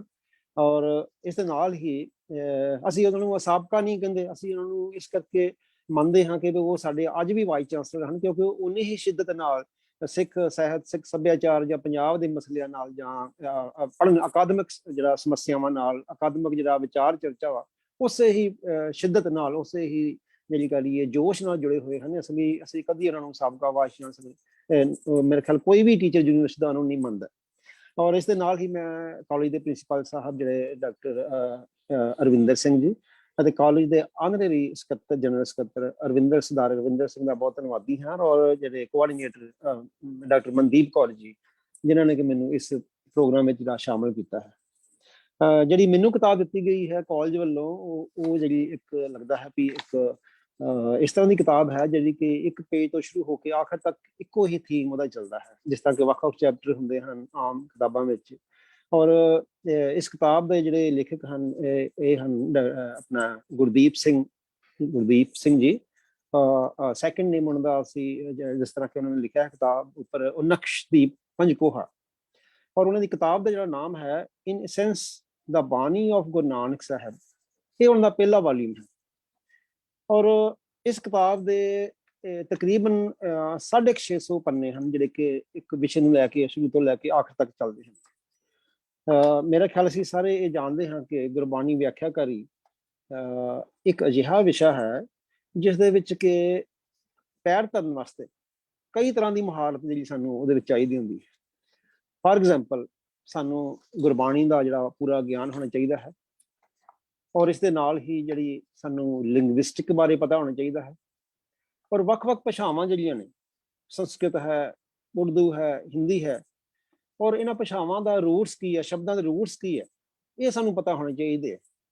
ਔਰ ਇਹ ਤੋਂ ਇਲਾਵਾ ਜਿਹੜਾ ਸਿੱਖ ਕਲਚਰ ਬਾਰੇ ਪਤਾ ਹੋਣਾ ਚਾਹੀਦਾ, ਸਿੱਖ ਹਿਸਟਰੀ ਬਾਰੇ ਪਤਾ ਹੋਣਾ ਚਾਹੀਦਾ, ਸਿੱਖ ਫਿਲਾਸਫੀ ਬਾਰੇ ਪਤਾ ਹੋਣਾ ਚਾਹੀਦਾ।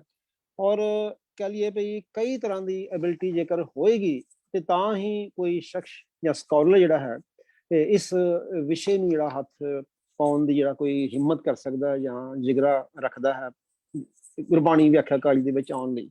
ਆਪਾਂ ਸਾਰੇ ਜਾਣਦੇ ਹਾਂ ਕਿ ਪ੍ਰੋਫੈਸਰ ਸਾਹਿਬ ਸਿੰਘ ਜੀ ਇੱਕ ਗੁਰਬਾਣੀ ਵਿਆਖਿਆਕਾਰੀ ਦੇ ਖੇਤਰ ਵਿੱਚ ਇੱਕ ਰੌਸ਼ਨ ਸਿਤਾਰਾ ਸੀ। ਔਰ ਤੁਹਾਨੂੰ ਜਾਣ ਕੇ ਹੈਰਾਨੀ ਹੋਏਗੀ ਕਿ ਗੁਰਬਾਣੀ ਵਿਆਖਿਆਕਾਰੀ ਗੁਰੂ ਗ੍ਰੰਥ ਸਾਹਿਬ ਦੀ ਕਰਨ ਤੋਂ ਪਹਿਲਾਂ ਉਹਨਾਂ ਨੇ ਗੁਰਬਾਣੀ ਵਿਆਕਰਣ ਤਿਆਰ ਕੀਤੀ। ਔਰ ਉਸ ਵਿਆਕਰਣ ਤਿਆਰ ਕਰਨ ਦੇ ਵਿੱਚ ਉਹਨਾਂ ਦੇ 11 ਸਾਲ ਦਾ ਸਮਾਂ ਲੱਗਾ। 11 ਸਾਲ ਉਹਨਾਂ ਨੇ ਵਿਆਕਰਣ ਗੁਰਬਾਣੀ ਦੀ ਤਿਆਰ ਕੀਤੀ ਅਤੇ ਫਿਰ ਉਸ ਦੀ ਰੌਸ਼ਨੀ ਵਿੱਚ ਗੁਰੂ ਗ੍ਰੰਥ ਸਾਹਿਬ ਦਾ ਜਿਹੜਾ ਟੀਕਾ ਤਿਆਰ ਕੀਤਾ। ਤੇ ਮੇਰੇ ਕਹਿਣ ਦਾ ਭਾਵ ਹੈ ਕਿ ਇਹ ਵਿਸ਼ਾ ਜਿਹੜਾ ਹੈ ਗੁਰਬਾਣੀ ਵਿਆਖਿਆਕਾਰੀ ਦਾ ਇੰਨਾ ਗੰਭੀਰ ਹੈ, ਇੰਨੀ ਮਿਹਨਤ ਜਿਹੜਾ ਮੰਗਦਾ ਹੈ। ਔਰ ਇਹਦੇ ਵਿੱਚ ਜਿਹੜਾ ਮੇਰੇ ਖਿਆਲ ਜਿਹੜੇ ਇਸ ਕਿਤਾਬ ਦੇ ਲੇਖਕ ਨੇ ਜਿਹੜਾ ਕਿ ਉਦਮ ਕੀਤਾ ਹੈ ਉਹ ਸਰਾਹਨਾਯੋਗ ਹੈ ਕਿ ਉਹਨਾਂ ਨੇ ਹਿੰਮਤ ਕੀਤੀ ਹੈ ਕਿ ਜਿਹੜੀ ਇੱਕ ਵਿਆਖਿਆਕਾਰੀ ਦੀ ਪਰੰਪਰਾ ਚੱਲਦੀ ਆ ਰਹੀ ਹੈ ਉਹਦੇ ਵਿੱਚ ਇਹ ਪੁਸਤਕ ਕਿਸ ਤਰ੍ਹਾਂ ਉਹ ਸਥਾਨ ਰੱਖਦੀ ਹੈ, ਉਹ ਅਸੀਂ ਇਸ ਦੇ ਵਿੱਚ ਆਪਾਂ ਦੇਖਾਂਗੇ। ਔਰ ਇਹ 650 ਪੰਨੇ ਦੀ ਕਿਤਾਬ ਦੇ ਵਿੱਚ ਸਭ ਤੋਂ ਪਹਿਲਾਂ ਉਹਨਾਂ ਨੇ ਜਿਹੜਾ ਗੁਰੂ ਨਾਨਕ ਸਾਹਿਬ ਦੀਆਂ ਯਾਤਰਾਵਾਂ ਦਾ ਇੱਕ ਮੈਪ ਦਿੱਤਾ ਹੈ। ਔਰ ਇਹਦੇ ਵਿੱਚ ਡਾਕਟਰ SP ਸਿੰਘ ਜੀ ਦੇ ਸਭ ਤੋਂ ਪਹਿਲਾਂ ਉਹਨਾਂ ਦੀ ਇੰਟਰੋਡਕਸ਼ਨ ਹੈ, ਉਹਦੇ ਵਿੱਚ ਵੀ ਉਹਨਾਂ ਨੇ ਸਾਨੂੰ ਡਾਕਟਰ ਸਾਹਿਬ ਨੇ ਦੱਸਿਆ ਹੈ, ਹਿੰਟ ਦਿੱਤਾ ਹੈ ਵੀ ਇਹ ਜਿਹੜਾ ਵਾ ਇੱਕ ਕਿਤਾਬ ਜਿਹੜੀ ਹੈ ਇਹ ਮਾਸ ਦੇ ਜਿਹੜਾ ਮਾਈਂਡਸੈਟ ਆ ਉਹਨੂੰ ਅੰਡਰਸਟੈਂਡ ਕਰਨ ਦੀ ਵੀ ਕੋਸ਼ਿਸ਼ ਹੈ।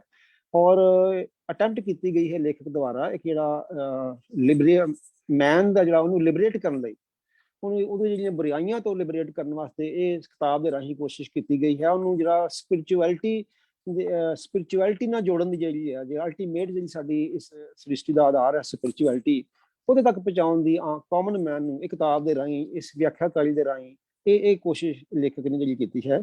ਔਰ ਉਹ ਵੀ SP ਸਿੰਘ ਜੀ ਵੀ ਮੰਨਦੇ ਹਨ ਕਿ ਇੱਕ ਸਪਿਰਿਚੁਅਲ ਸਬਜੈਕਟ ਤੇ ਇੰਨਾ ਤੇਜ਼ੀ ਨਾਲ, ਇੰਨਾ ਲਗਾਤਾਰ ਇਕਾਗਰਤਾ ਨਾਲ ਲਿਖ ਸਕਣਾ ਜਿਹੜਾ ਬੜਾ ਜਿਹੜਾ ਲੇਖਕ ਦਾ ਇੱਕ ਜਿਹੜਾ ਬੜਾ ਵੱਡੀ ਉਹਦੀ ਕਹਿ ਲਈਏ ਵੀ ਘਾਲਨਾ ਸਾਨੂੰ ਇਹਦੇ ਵਿੱਚ ਨਜ਼ਰ ਆਉਂਦੀ ਹੈ। ਇਸ ਤੋਂ ਅੱਗੇ ਕਿਤਾਬ ਦੇ ਵਿੱਚ ਕੁਛ ਫਿਊ ਵਰਡਸ ਲਿਖੇ ਹਨ। ਉਹਦੀ ਮੁੱਖ 2 ਸ਼ਬਦ ਕਹਿ ਲਈਏ ਆਪਾਂ ਪੰਜਾਬੀ 'ਚ ਕਹਿ ਸਕਦੇ ਹਾਂ। ਡਾਕਟਰ ਸੁਮਨਜੀਤ ਕੌਰ ਨੇ, ਉਹ ਵੀ ਸਾਡੇ ਗੁਰੂ ਨਾਨਕ ਦੇਵ ਯੂਨੀਵਰਸਿਟੀ ਦੇ ਅੰਮ੍ਰਿਤਸਰ ਦੇ ਇੰਗਲਿਸ਼ ਵਿਭਾਗ ਦੇ ਹੀ ਇੱਕ ਅਸਿਸਟੈਂਟ ਪ੍ਰੋਫੈਸਰ ਹਨ। ਔਰ ਇਸ ਤੋਂ ਅੱਗੇ ਗੁਰਦੀਪ ਸਿੰਘ ਨਕਸ਼ਦੀਪ ਪੰਜਕੋਹਾ ਜੀ ਨੇ ਜਿਹੜੀ ਆਪਣੀ ਭੂਮਿਕਾ ਉਹਦੇ ਵਿੱਚ ਜਿਹੜਾ ਇਸ ਕਾਰਜ ਨੂੰ ਉਹਨਾਂ ਨੇ ਕਿਸ ਤਰ੍ਹਾਂ ਨਿਭਾਇਆ ਹੈ ਉਹਦੀ ਜਾਣਕਾਰੀ ਦਿੱਤੀ ਹੈ, ਜਿਹਦੇ ਕਿ ਸਾਨੂੰ ਵਿੱਚੋਂ ਪਤਾ ਲੱਗਦਾ ਹੈ ਕਿ ਉਹ ਕੀ ਆਸ਼ਾ ਲੈ ਕੇ ਲੇਖਕ ਤੁਰਿਆ ਹੈ। ਔਰ ਇਹਦੇ ਵਿੱਚ ਉਸ ਤੋਂ ਅੱਗੇ ਸਭ ਤੋਂ ਕਿਤਾਬ ਦੇ ਵਿੱਚ ਡਿਟੇਲ ਦੇ ਵਿੱਚ ਅਸੀਂ ਦੇਖਦੇ ਹਾਂ ਕਿ ਉਹਨਾਂ ਨੇ ਜਿਹੜੀਆਂ ਗੁਰੂ ਨਾਨਕ ਸਾਹਿਬ ਦੀਆਂ ਯਾਤਰਾਵਾਂ ਨੇ ਉਹਦੇ ਬਾਰੇ ਸਭ ਤੋਂ ਪਹਿਲਾਂ ਸੰਖੇਪ ਵਿੱਚ ਸਾਨੂੰ ਜਾਣਕਾਰੀ ਦਿੱਤੀ ਹੈ। ਗੁਰੂ ਨਾਨਕ ਸਾਹਿਬ ਦੀਆਂ ਉਹਨਾਂ ਨੇ 5 ਯਾਤਰਾਵਾਂ ਦਾ ਜ਼ਿਕਰ ਕੀਤਾ ਹੈ, ਜਿਹੜਾ ਕਿ ਉਹਨਾਂ ਨੇ ਸਮਾਂ ਵੀ ਹਰ ਦਾ ਯਾਤਰਾ ਦਾ ਲਿਖਿਆ ਹੈ ਵੀ ਇਹ ਸਮੇਂ ਤੋਂ ਇਹ ਸਮੇਂ ਤੱਕ ਇਹ ਰੂਟਸ ਤੇ ਗਏ, ਜਿਵੇਂ ਕਿ ਜਿਹੜੀ 1500 ਤੋਂ ਲੈ ਕੇ 1506 ਤੱਕ ਜਿਹੜਾ ਸੀਗਾ ਗੁਰੂ ਸਾਹਿਬ ਸੁਲਤਾਨਪੁਰ, ਕੋਲੰਬਾ ਜਾਂ ਜਿਹੜੀ ਬਸਰੂਰ, ਸਿਆਲਕੋਟ ਇਸ ਸਾਈਡ ਤੇ ਗਏ। ਔਰ ਸੈਕੰਡ ਉਦਾਸੀ ਵਿੱਚ ਜਿਹੜੀਆਂ ਸੀ 7 ਸਾਲਾਂ ਦੀ ਉਹਨਾਂ ਨੇ ਜ਼ਿਕਰ ਕੀਤਾ ਹੈ ਕਿ ਜਿਹਦੇ ਵਿੱਚ ਉਹ ਸਿੰਗਲਾ ਦੀਪ ਤੇ ਉਹ ਜਿਹੜੀਆਂ ਹੋਰ ਜਿਹੜੀਆਂ ਸੀਗੀਆਂ ਸਥਾਨਾਂ ਉੱਪਰ 7 ਸਾਲ ਉਹਨਾਂ ਨੇ ਯਾਤਰਾ ਉੱਪਰ ਲਗਾਏ। ਔਰ ਇਸੇ ਤਰ੍ਹਾਂ ਜਿਹੜੀ ਥਰਡ ਉਦਾਸੀ ਉਹਨਾਂ ਨੇ ਜ਼ਿਕਰ ਕੀਤੀ ਹੈ ਕਿ 1514 ਤੋਂ ਲੈ ਕੇ 1518 ਤੱਕ ਇਹਦੇ ਵਿੱਚ ਉਹ ਨੇਪਾਲ, ਸਿੱਕਮ, ਤਿੱਬਤ ਇਸ ਜਿਹੜੇ ਪਾਸੇ ਵੱਲ ਉਹਨਾਂ ਦੀ ਯਾਤਰਾਵਾਂ ਕੀਤੀ। ਫੋਰਥ ਉਦਾਸੀ ਵਿੱਚ ਉਹਨਾਂ ਨੇ ਅੱਗੇ 1519 ਤੋਂ ਲੈ ਕੇ 1521 ਤੱਕ ਦਾ ਸਮਾਂ ਜਿਹੜਾ ਦੱਸਿਆ ਹੈ ਕਿ 3 ਸਾਲ ਜਿਹੜੇ ਉਹਨਾਂ ਨੇ ਲਗਾਏ। ਉਹਦੇ ਵਿੱਚ ਮੱਕਾ, ਮਦੀਨਾ, ਅਰਬ ਕੰਟਰੀ ਵਿੱਚ ਗੁਰੂ ਸਾਹਿਬ ਗਏ। ਅੱਗੇ ਫਿਫਥ ਉਦਾਸੀ ਦੇ ਉਹਨਾਂ ਨੇ 1523 ਤੋਂ ਲੈ ਕੇ 1524 ਤੱਕ ਮੰਨੀ ਹੈ, ਜਿਹਦੇ ਵਿੱਚ ਕਿ ਜਿਹੜਾ ਉਹ ਹੋਰ ਇਲਾਕਿਆਂ ਵਿੱਚ ਜਾਂਦੇ ਹਨ। ਬੇਸ਼ੱਕ ਕੁਝ ਸਾਡੇ ਸਕਾਲਰਸ 4 ਉਦਾਸੀਆਂ ਮੰਨਦੇ ਹਨ, ਲੇਕਿਨ ਕੁਝ 5 ਵੀ ਉਹਨੂੰ ਕੈਟਾਗਰੀ ਵਿੱਚ ਵੰਡ ਲੈਂਦੇ ਹਨ। ਲੇਕਿਨ ਉਹਨਾਂ ਦਾ ਯਾਤਰਾਵਾਂ ਦਾ ਜਿਹੜਾ ਰੂਟ ਹੈ, ਸਥਾਨ ਹੈ, ਉਹ ਬਿਲਕੁਲ ਤਕਰੀਬਨ ਜੋ ਇਸ ਆਪਣੇ ਇਸ ਕਿਤਾਬ ਦੇ ਲੇਖਕ ਨੇ ਉਹਨਾਂ ਨੇ ਦਰਸਾਇਆ ਹੈ ਉਹ ਤਕਰੀਬਨ ਸਾਰਾ ਉਹੀ ਹੈ। ਇਸ ਕਰਕੇ ਇੱਕ ਸੰਖੇਪ ਜਿਹਾ ਵਿਊ ਸਟਾਰਟ ਵਿੱਚ ਪਾਠਕ ਨੂੰ ਮਿਲ ਜਾਂਦਾ ਹੈ। ਔਰ ਇਸ ਤੋਂ ਅੱਗੇ 31 ਰਾਗਾਂ ਬਾਰੇ ਗੁਰੂ ਗ੍ਰੰਥ ਸਾਹਿਬ ਦੇ 31 ਰਾਗਾਂ ਬਾਰੇ ਲੇਖਕ ਨੇ ਜਿਹੜੀ ਜਾਣਕਾਰੀ ਦਿੱਤੀ ਹੈ। ਜਿਵੇਂ ਸ੍ਰੀ ਦੇਵ ਗੰਧਾਰੀ, ਜਤਸਰੀ, ਬਿਲਾਵਲ, ਮਾਰੂ, ਸਾਰੰਗ ਆਦਿ ਜਿਹੜੇ 31 ਰਾਗਾਂ ਵਿੱਚ ਜਿਹੜੀ ਗੁਰਬਾਣੀ ਲਿਖੀ ਗਈ ਹੈ ਉਹਨਾਂ ਦੇ ਬਾਰੇ ਜਾਣਕਾਰੀ ਹੈ। ਇੱਕ ਡਿਫਰੈਂਟ ਐਫਰਟਸ ਉਹਨਾਂ ਨੇ ਕੀਤੀ ਹੈ ਲੇਖਕ ਨੇ, ਉਹ ਜਾਣਕਾਰੀ ਮੈਂ ਦੇਣਾ ਚਾਹਾਂਗਾ ਜਿਹੜੀ ਕਿ ਆਮ ਅਸੀਂ ਕਈ ਵਾਰੀ ਨਹੀਂ ਦਿੰਦੇ ਕਹਿ ਲਈਏ ਕਿਤਾਬਾਂ ਦੇ ਲੇਖਕ। ਉਹ ਕੀ ਹੈ, ਔਰ ਸਭ ਤੋਂ ਪਹਿਲਾਂ ਲਿਖਿਆ ਕਾਮਨ ਥੀਮਸ ਆਫ ਸ਼ਬਦ ਪਲੇਸਡ ਅੰਡਰ ਰਾਗਾਸ ਆਫ ਗੁਰੂ ਗ੍ਰੰਥ ਸਾਹਿਬ, ਵੀ ਕਿਹੜੇ ਰਾਗ ਵਿੱਚ ਕਿਸ ਤਰ੍ਹਾਂ ਦੇ ਭਾਵ ਦਰਸਾਏ ਗਏ ਹਨ। ਉਹ ਲੇਖਕ ਨੇ ਜਿਹੜਾ ਦੇ ਕੇ ਇੱਕ ਆਮ ਪਾਠਕ ਨੂੰ ਜਾਣਕਾਰੀ ਦੇ ਦਿੱਤੀ ਹੈ ਕਿ ਇਹ ਰਾਗ ਜਿਹੜਾ ਵਾ ਕਿਸ ਤਰ੍ਹਾਂ ਦੀ ਭਾਵਨਾਵਾਂ ਨੂੰ ਆਪਣੇ ਵਿੱਚ ਸਮੋਇਆ ਹੋਇਆ ਹੈ, ਕਿਸ ਤਰ੍ਹਾਂ ਦੇ ਵਿਸ਼ਿਆਂ ਨੂੰ ਆਪਣੇ ਵਿੱਚ ਸਮੋਇਆ ਹੋਇਆ ਹੈ। ਫਾਰ ਐਗਜ਼ਾਮਪਲ ਜਿਸ ਤਰ੍ਹਾਂ ਕਿ ਬਿਲਾਵਲ ਰਾਗ ਵਿੱਚ ਉਹ ਦੱਸਦੇ ਹਨ ਕਿ ਇਹਦੇ ਵਿੱਚ ਬਿਊਟੀਫਿਕੇਸ਼ਨ ਆਫ ਸੋਲ, ਹੈਪੀਨੈਸ ਹੈ। ਤੇ ਸ੍ਰੀ ਰਾਗ ਵਿੱਚ ਮਾਇਆ, ਡਿਟੈਚਮੈਂਟ। ਮਾਝ ਰਾਗ ਵਿੱਚ ਨੈਗੇਟਿਵ ਵੈਲਿਊ ਨੂੰ ਤਿਆਗਣਾ ਹੈ। ਆਸਾ ਵਿੱਚ ਅਸੀਂ ਹੋਪ, ਤੇ ਗੁਜਰੀ ਵਿੱਚ ਪ੍ਰੇਅਰ ਹੈ। ਦੇਵ ਗੰਧਾਰੀ ਵਿੱਚ ਮਰਜਿੰਗ ਵਿਦ ਸਪਾਊਸ ਜਾਂ ਕਹਿ ਲਈਏ ਆਪਾਂ ਸੈਲਫ ਰੀਅਲਾਈਜੇਸ਼ਨ ਬਾਰੇ ਉਹਨਾਂ ਨੇ ਦੱਸਿਆ ਹੈ। ਤੇ ਬਸੰਤ ਰਾਗ ਹੈਪੀਨੈਸ ਦੇ ਬਾਰੇ ਦੱਸਦਾ ਹੈ। ਫਿਰ ਵਡਹੰਸ ਇਹਦੇ ਵਿੱਚ ਵਿਰਾਗ ਤੋਂ ਜਿਹੜਾ ਵਾ ਵਿਰਾਗ ਜਾਂ ਕਹਿ ਲਈਏ ਵੀ ਡਿਟੈਚਮੈਂਟ ਹੈ ਆਪਣੀਆਂ ਬੁਰਾਈਆਂ ਦੇ ਨਾਲੋਂ ਕਹਿ ਲਈਏ। ਫਿਰ ਬਿਲਾਵਲ ਹੈਪੀਨੈਸ। ਫਿਰ ਗੌਰੀ ਰਾਗ ਵਿੱਚ ਜਿਹੜਾ ਸੀਰੀਅਸਨੈਸ ਨੂੰ ਜਿਹੜਾ ਦਰਸਾਇਆ ਗਿਆ ਹੈ। ਫਿਰ ਜੈਜੈਵੰਤੀ ਰਾਗ ਇਹਦੇ ਵਿੱਚ ਵਿਰਾਗ ਦੀ ਭਾਵਨਾ ਦੇ ਸਾਨੂੰ ਅੰਸ਼ ਮਿਲਦੇ ਹਨ, ਕਹਿ ਲਈਏ ਇਸ ਤਰ੍ਹਾਂ ਦੀ ਭਾਵਨਾ ਮਿਲਦੀ ਹੈ। ਜਿਸ ਗੁਰੂ ਤੇਗ ਬਹਾਦਰ ਸਾਹਿਬ ਦੀ ਬਾਣੀ ਜਿਹੜੀ ਹੈ ਜੈਜੈਵੰਤੀ ਰਾਗ ਦੇ ਵਿੱਚ ਹੀ ਹੈ। ਲੇਖਕ ਨੇ ਇਹ ਉਦਮ ਸ਼ਾਇਦ ਕਿਸੇ ਹੋਰ ਕਿਤਾਬ 'ਚ ਨਹੀਂ ਮਿਲਦਾ ਵੀ ਕਿਸ ਤਰ੍ਹਾਂ ਦੇ ਰਾਗ ਵਿੱਚ ਕਿਸ ਤਰ੍ਹਾਂ ਦੀ ਭਾਵਨਾ ਨੂੰ ਦਰਸਾਇਆ ਗਿਆ ਹੈ। ਆਮ ਪਾਠਕ ਨੂੰ ਇਸ ਤੋਂ ਸਹਿਜੇ ਹੀ ਜਾਣਕਾਰੀ ਹੋ ਜਾਂਦੀ ਹੈ ਵੀ ਗੁਰੂ ਗ੍ਰੰਥ ਸਾਹਿਬ ਦੇ ਵਿੱਚ ਕਿਹੜੇ ਰਾਗ ਵਿੱਚ ਕਿਹੜੀਆਂ ਭਾਵਨਾਵਾਂ ਨੂੰ ਉਹਦੇ ਵਿੱਚ ਪ੍ਰਗਟਾਇਆ ਗਿਆ ਸਾਨੂੰ ਮਿਲਦਾ ਹੈ। ਸਾਨੂੰ ਇਹਦੇ ਵਿੱਚੋਂ ਪਾਠਕ ਨੂੰ ਹਿੰਟ ਮਿਲ ਜਾਂਦਾ ਹੈ। ਫਿਰ ਇਸ ਤੋਂ ਅੱਗੇ ਲੇਖਕ ਨੇ ਜਿਹੜਾ ਵਾ ਕੁਝ ਟਰਮਸ ਐਕਸਪਲੇਨ ਕੀਤੀਆਂ ਹਨ ਜਿਹੜੀਆਂ ਕਿ ਆਮ ਪਾਠਕ ਵਾਸਤੇ ਜਾਂ ਜਿਹਨੇ ਇਹ ਕਿਤਾਬ ਪੜ੍ਹਨੀ ਹੈ ਉਹ ਬੜੀਆਂ ਯੂਜ਼ਫੁਲ ਹਨ ਜਾਂ ਸਹਾਇਕ ਹਨ। ਫਾਰ ਐਗਜ਼ਾਮਪਲ ਜਿਵੇਂ ਕਰਤਾ ਪੁਰਖ, ਓਮਨੀ ਪ੍ਰੈਜ਼ੈਂਟ ਕ੍ਰੀਏਟਰ, ਗੁਰੂ ਡਿਵਾਈਨ ਟੀਚਰ, ਔਰ ਕੰਤ ਹਸਬੈਂਡ ਮੀਨਸ ਜਿਹੜਾ ਗੋਡ ਆਪਾਂ ਕ੍ਰੀਏਟਰ ਕਹਿ ਲਈਏ ਵੀ ਕ੍ਰੀਏਟਰ ਨੂੰ ਗੋਡ ਨੂੰ ਉਹ ਹਸਬੈਂਡ ਦੇ ਨਾਮ ਦੇ ਨਾਲ ਦੱਸਿਆ। ਫਿਰ ਪਤਾਰ ਇਹ ਵੀ ਹਸਬੈਂਡ, ਸਹੂ ਇਸ ਨੂੰ ਵੀ ਹਸਬੈਂਡ ਮੰਨਿਆ ਗਿਆ। ਫਿਰ ਅੱਗੇ ਧਨ ਜਾਂ ਵਾ ਕਹਿ ਲਈਏ ਆਪਾਂ ਬਰਾਈਡ ਜਾਂ ਵਾਈਫ ਨੂੰ ਇਹਦੇ ਵਿੱਚ ਸਾਨੂੰ ਉਹ ਗੁਰਬਾਣੀ ਵਿੱਚ ਦੱਸਿਆ ਗਿਆ ਹੈ। ਔਰ ਇਸ ਤਰ੍ਹਾਂ ਜਿਹੜੇ ਵੱਖ-ਵੱਖ ਸ਼ਬਦ ਜਿਹੜੇ ਆ ਕਿਸ ਸਾਨੂੰ ਉਹਦੇ ਵਿੱਚ ਪਾਠਕ ਨੂੰ ਕਿਸ ਤਰ੍ਹਾਂ ਪੜ੍ਹਨ ਵਾਲੇ ਨੂੰ ਸਹਾਈ ਹੋ ਸਕਦੇ ਆ, ਇਹ ਉਹਨਾਂ ਨੇ ਗਿਆਨ ਦੇ ਕੇ ਉਹ ਸ਼ੁਰੂ ਤੋਂ ਲੱਗਦਾ ਪਾਠਕ ਨੂੰ ਬੇਸਿਕ ਜਿਹੜੀ ਸ਼ਬਦਾਵਲੀ ਦੇ ਕੇ ਉਹ ਮੁੱਢ ਤੋਂ ਹੀ ਆਪਣੇ ਨਾਲ ਉਹ ਇਸ ਲੇਖਕ ਨੇ ਜੋੜ ਲਿਆ ਹੈ, ਤਾਂ ਕਿ ਜਿਹੜਾ ਪਾਠਕ ਉਹਦਾ ਹੈ ਕੁਛ ਬਾਰ-ਬਾਰ ਜਿਹੜੇ ਲਫ਼ਜ਼ ਰਿਪੀਟ ਹੋਣੇ ਹਨ ਉਹਨਾਂ ਤੋਂ ਉਹ ਜਾਣੂ ਹੋਵੇ। ਔਰ ਜੇਕਰ ਮੈਂ ਇਸ ਪੁਸਤਕ ਨੂੰ ਸਾਹਮਣੇ ਰੱਖ ਕੇ ਸਿਰਫ ਇਸ ਦਾ ਹੀ ਰਿਵਿਊ ਕਰਾਂ, ਜੇਕਰ ਆਪਾਂ ਇੱਕ ਮੈਨੂੰ ਲੱਗਦਾ ਕਿ ਡਿਫਰੈਂਟ ਪੀਸ ਜਾਂ ਬਣ ਕੇ ਰਹਿ ਜਾਏਗਾ ਕਿ ਉਹ ਕਿਤਾਬ ਨੂੰ ਆਪਾਂ ਡਿਫਰੈਂਟ ਰੱਖ ਕੇ ਕਿਸੇ ਵਿੱਚ ਉਹਨੂੰ ਇਵੈਲੂਏਟ ਕਰ ਰਹੇ ਇੱਕ ਡਿਫਰੈਂਟ। ਮੈਨੂੰ ਲੱਗਦਾ ਵੀ ਕੋਈ ਵੀ ਬੁੱਕ ਜਿਹੜੀ ਕਹਿ ਲਈ ਮੇਜਰ ਕਿਤਾਬ ਆਪਾਂ ਨੂੰ ਕਹਿੰਦੇ ਆ ਤੇ ਇਹਦਾ ਸਹੀ ਵੈਲਿਊਏਸ਼ਨ ਤਾਂ ਹੀ ਹੋ ਸਕਦੀ ਹੈ ਜੇਕਰ ਜਿਹੜੀ ਇੱਕ ਸਮੁੱਚੀ ਗੁਰਬਾਣੀ ਵਿਆਖਿਆਕਾਰੀ ਦੀ ਧਾਰਾ ਤੁਰੀ ਆ ਰਹੀ ਹੈ ਉਹਦੇ ਵਿੱਚ ਰੱਖ ਕੇ ਇਹਨੂੰ ਆਪਾਂ ਜੇਕਰ ਦੇਖਾਂਗੇ ਤਾਂ ਮੇਰੇ ਖਿਆਲ ਅਸੀਂ ਇਸ ਕਿਤਾਬ ਦੇ ਨਾਲ ਪੂਰਾ ਤਾਂ ਹੀ ਇਨਸਾਫ ਕਰ ਸਕਾਂਗੇ ਕਿ ਇਹ ਜਿਹੜੀ ਗੁਰਬਾਣੀ ਵਿਆਖਿਆਕਾਰੀ ਦੀ ਇੱਕ ਪਰੰਪਰਾ ਤੁਰੀ ਆ ਰਹੀ ਹੈ ਜਿਹਦੇ ਵਿੱਚ ਇੰਨਾ ਸਾਡਾ ਸਟ੍ਰੀਮ ਵਿਦਵਾਨਾਂ ਦੇ ਸਕਾਲਰਸ ਨੂੰ ਯੋਗਦਾਨ ਹੈ, ਉਹਦੇ ਵਿੱਚ ਇਸ ਕਿਤਾਬ ਦਾ ਕੀ ਸਥਾਨ ਹੈ ਉਹ ਅਸੀਂ ਤਾਂ ਹੀ ਇਸ ਜਸਟੀਫਾਈ ਕਰ ਸਕਾਂਗੇ ਇਸ ਕਿਤਾਬ ਦੇ ਨਾਲ। ਹਾਲਾਂਕਿ ਮੇਰਾ ਖਿਆਲ ਜਿੰਨੀ ਮਿਹਨਤ ਇਸ ਕਿਤਾਬ ਉੱਪਰ ਲੱਗਦੀ ਹੈ, ਮੇਰੇ ਖਿਆਲ ਆ ਵੀ ਇਹ ਇੱਕ ਉੱਦਮ ਜਿਹੜੀ ਉੱਤਮ ਇਕਾਗਰਤਾ ਦਾ ਸਬੂਤ ਹੈ ਵੀ ਇੰਨੀ ਔਖੇ ਸਬਜੈਕਟਸ ਨੂੰ ਲਗਾਤਾਰ ਪਾਠਕ ਨੂੰ ਜੋੜ ਕੇ ਰੱਖਣਾ ਔਰ ਇੰਨੀ ਸੀਰੀਅਸਨੈਸ ਜਿਹੜੀ ਕਿਤਾਬ ਦੇ ਵਿਸ਼ੇ ਨੂੰ ਜਿਹੜਾ ਉਹਨੂੰ ਨਿਭਾਉਣਾ ਔਰ ਆਪਣਾ ਮੈਸੇਜ ਕਨਵੇ ਕਰਨਾ, ਇਹ ਬੜੀ ਇੱਕ ਲੇਖਕ ਦੀ ਜਿਹੜੀ ਇੱਕ ਵੱਡਾ ਯੋਗਦਾਨ ਕਿਹਾ ਜਾ ਸਕਦਾ।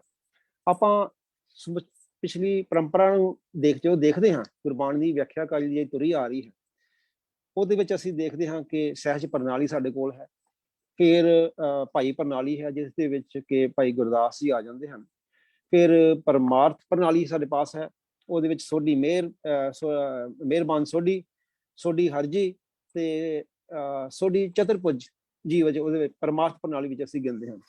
ਫਿਰ ਅੱਗੇ ਉਦਾਸੀ ਪ੍ਰਣਾਲੀ ਵਿੱਚ ਅਸੀਂ ਸਾਧੂ ਆਨੰਦ ਕਣ ਤੇ ਸਵਾਮੀ ਸਦਾਨੰਦ, ਔਰ ਫਿਰ ਨਿਰਮਲਾ ਪ੍ਰਣਾਲੀ ਵਿਆਖਿਆ ਪ੍ਰਣਾਲੀ ਵਿੱਚ ਅਸੀਂ ਭਾਈ ਸੰਤੋਖ ਸਿੰਘ, ਪੰਡਿਤ ਤਾਰਾ ਸਿੰਘ ਨਰੋਤਮ, ਗਿਆਨੀ ਗਿਆਨ ਸਿੰਘ ਔਰ ਪੰਡਿਤ ਗੁਲਾਬ ਸਿੰਘ, ਗੁਰਦਿੱਤ ਸਿੰਘ ਜੀ ਅਤੇ ਸੰਤ ਸੰਪੂਰਨ ਸਿੰਘ ਜਿਹੜੇ ਇਹ ਨਿਰਮਲਾ ਪ੍ਰਣਾਲੀ ਵਿੱਚ ਜਿਨ੍ਹਾਂ ਨੇ ਵਿਆਖਿਆ ਕੀਤੀ ਹੈ ਸਮੇਂ ਤੇ ਇਹ ਆਉਂਦੇ ਹਨ।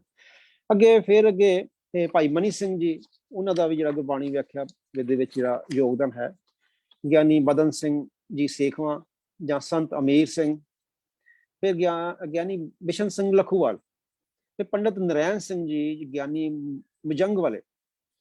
ਫਿਰ ਅਸੀਂ ਦੇਖਦੇ ਹਾਂ ਕਿ ਜਿਹੜੀ ਇੱਕ ਪ੍ਰਵਾਨਿਤ ਪ੍ਰਣਾਲੀ ਰਹੀ ਹੈ ਸਿੰਘ ਸਭਾਈ ਪ੍ਰਣਾਲੀ, ਮਤਲਬ ਸਿੰਘ ਸਭਾਈ ਪ੍ਰਣਾਲੀ ਦੇ ਵਿੱਚ ਸਿੰਘ ਸਭਾ ਲਹਿਰ ਦੇ ਅਧੀਨ ਵੀ ਗੁਰਬਾਣੀ ਦੀ ਵਿਆਖਿਆ ਕੀਤੀ ਗਈ। ਉਹਦੇ ਵਿੱਚ ਜਿਹੜੇ ਪ੍ਰੋਮੀਨੈਂਟ ਸਾਡੇ ਵਿਆਖਿਆਕਾਰ ਸੀਗੇ ਉਹ ਸੀਗੇ Bhai Vir Singh, principal Teja Singh, professor Sahib Singh, doctor Mohan Singh ਦੀਵਾਨਾ, ਡਾਕਟਰ ਸ਼ੇਰ ਸਿੰਘ, ਪ੍ਰੋਫੈਸਰ ਗੰਗਾ ਸਿੰਘ, ਸੋਢੀ ਹਜ਼ਾਰਾ ਸਿੰਘ।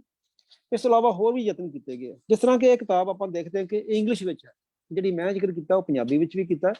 ਇਹਦੇ ਵਿੱਚ ਅਸੀਂ ਦੇਖਦੇ ਹਾਂ ਸਾਰਾ ਜਿਹੜੀ ਇੰਗਲਿਸ਼ ਵਿੱਚ ਇਹਨਾਂ ਨੇ ਗੁਰਬਾਣੀ ਵਿਆਖਿਆਕਾਰੀ ਕੀਤੀ ਔਰ ਇਸ ਦੇ ਵਿੱਚ ਵੀ ਕੁਝ ਉਦਮ ਹੋਏ ਹਨ, ਉਹਨਾਂ ਦਾ ਜ਼ਿਕਰ ਕਰਨਾ ਤਾਂ ਇਸ ਕਰਕੇ ਜ਼ਰੂਰੀ ਹੈ ਕਿ ਉਸਦੇ ਅਧੀਨ ਹੀ ਇਸ ਕਿਤਾਬ ਨੂੰ ਜਿਹੜਾ ਅਸੀਂ ਵਿਚਾਰ ਕੇ ਫਿਰ ਹੀ ਇਸ ਕਿਤਾਬ ਦਾ ਆਪਾਂ ਇਸ ਨੂੰ ਜਿਹੜਾ ਇੱਕ ਤਾਂ ਕਿ ਇੱਕ ਲਹਿਰ ਦਾ ਇੱਕ ਧਾਰਾ ਦਾ ਇੱਕ ਭਾਗ ਜਿਹੜਾ ਬਣਾ ਕੇ ਉਹਦੇ ਵਿੱਚ ਅਸੀਂ ਇਹਨੂੰ ਰਹਿ ਸਕਦਾ ਹੈ। ਅਸੀਂ ਸਭ ਤੋਂ ਪਹਿਲਾਂ ਦੇਖਦੇ ਹਾਂ ਕਿ ਗੁਰੂ ਗ੍ਰੰਥ ਸਾਹਿਬ ਜਿਹੜਾ ਹੈ ਇਹ ਟ੍ਰਾਂਸਲੇਟ ਕੀਤਾ ਗਿਆ ਹੈ ਐਨੋਟੇਸ਼ਨ ਦੇ ਸਮੇਤ। ਇਹ ਡਾਕਟਰ ਗੋਪਾਲ ਸਿੰਘ ਜੀ ਨੇ 1960 ਵਿੱਚ ਕੀਤਾ। ਇਹਦੇ ਵਿੱਚ ਫਿਰ ਅੱਗੇ ਸੀਗਾ ਸ੍ਰੀ ਗੁਰੂ ਗ੍ਰੰਥ ਸਾਹਿਬ ਮਨਮੋਹਨ ਸਿੰਘ ਜੀ, ਇਹ 8 ਵਾਲੀਅਮ ਵਿੱਚ ਆ। ਇਹ ਬਹੁਤੇ ਘਰਾਂ ਵਿੱਚ ਜਾਂ ਲਾਇਬ੍ਰੇਰੀ ਤੁਸੀਂ ਦੇਖਦੇ ਹੋਗੇ, ਇਹ ਸ਼੍ਰੋਮਣੀ ਗੁਰਦੁਆਰਾ ਪ੍ਰਬੰਧਕ ਕਮੇਟੀ ਦੁਆਰਾ ਛਾਪਿਆ ਗਿਆ ਹੈ। ਇਹਦੀ ਲੈਂਗੁਏਜ ਬੇਸ਼ੱਕ ਪੁਰਾਣੀ ਹੈ, ਜਿਸ ਤਰ੍ਹਾਂ ਕਿ ਮਹਾਨ ਕੋਸ਼ ਦੀ ਲੈਂਗੁਏਜ ਹੁੰਦੀ ਹੈ ਪੰਜਾਬੀ ਦੀ, ਇਸ ਤਰ੍ਹਾਂ ਦੀ ਇੰਗਲਿਸ਼ ਇਹਦੀ ਲੈਂਗੁਏਜ ਜਿਹੜੀ ਆ ਉਹ ਪੁਰਾਣੀ ਕਿਸਮ ਦੀ ਇੰਗਲਿਸ਼ ਹੈ ਔਰ ਨਵੀਂ ਜਨਰੇਸ਼ਨ ਨੂੰ ਜਿਹੜਾ ਵਾ ਸ਼ਾਇਦ ਸਮਝਣ ਵਿੱਚ ਥੋੜਾ ਜਿਹਾ ਲੱਗਦਾ ਵੀ ਮੁਸ਼ਕਲ ਆ ਸਕਦੀ ਹੈ। ਔਰ ਇਸੇ ਕਰਕੇ ਜਿਹੜੇ ਅੱਜ ਨਵੇਂ ਯਤਨ ਹੋ ਰਹੇ ਗੁਰਬਾਣੀ ਵਿਆਖਿਆਕਾਰੀ ਦੀ ਮੇਰੇ ਖਿਆਲ ਇੱਕ ਉਦਮ ਬੜਾ ਵੱਡਾ ਉਦਮ ਹੈ। ਫਿਰ ਇਸ ਤੋਂ ਅੱਗੇ ਸ੍ਰੀ ਗੁਰੂ ਗ੍ਰੰਥ ਸਾਹਿਬ ਗੁਰਬਚਨ ਸਿੰਘ ਤਾਲਬ ਜੀ ਦਾ ਅਸੀਂ ਦੇਖਦੇ ਹਾਂ, ਉਹਦੇ ਵਿੱਚ 4 ਵਾਲੀਅਮ ਦੇ ਵਿੱਚ ਹੈ।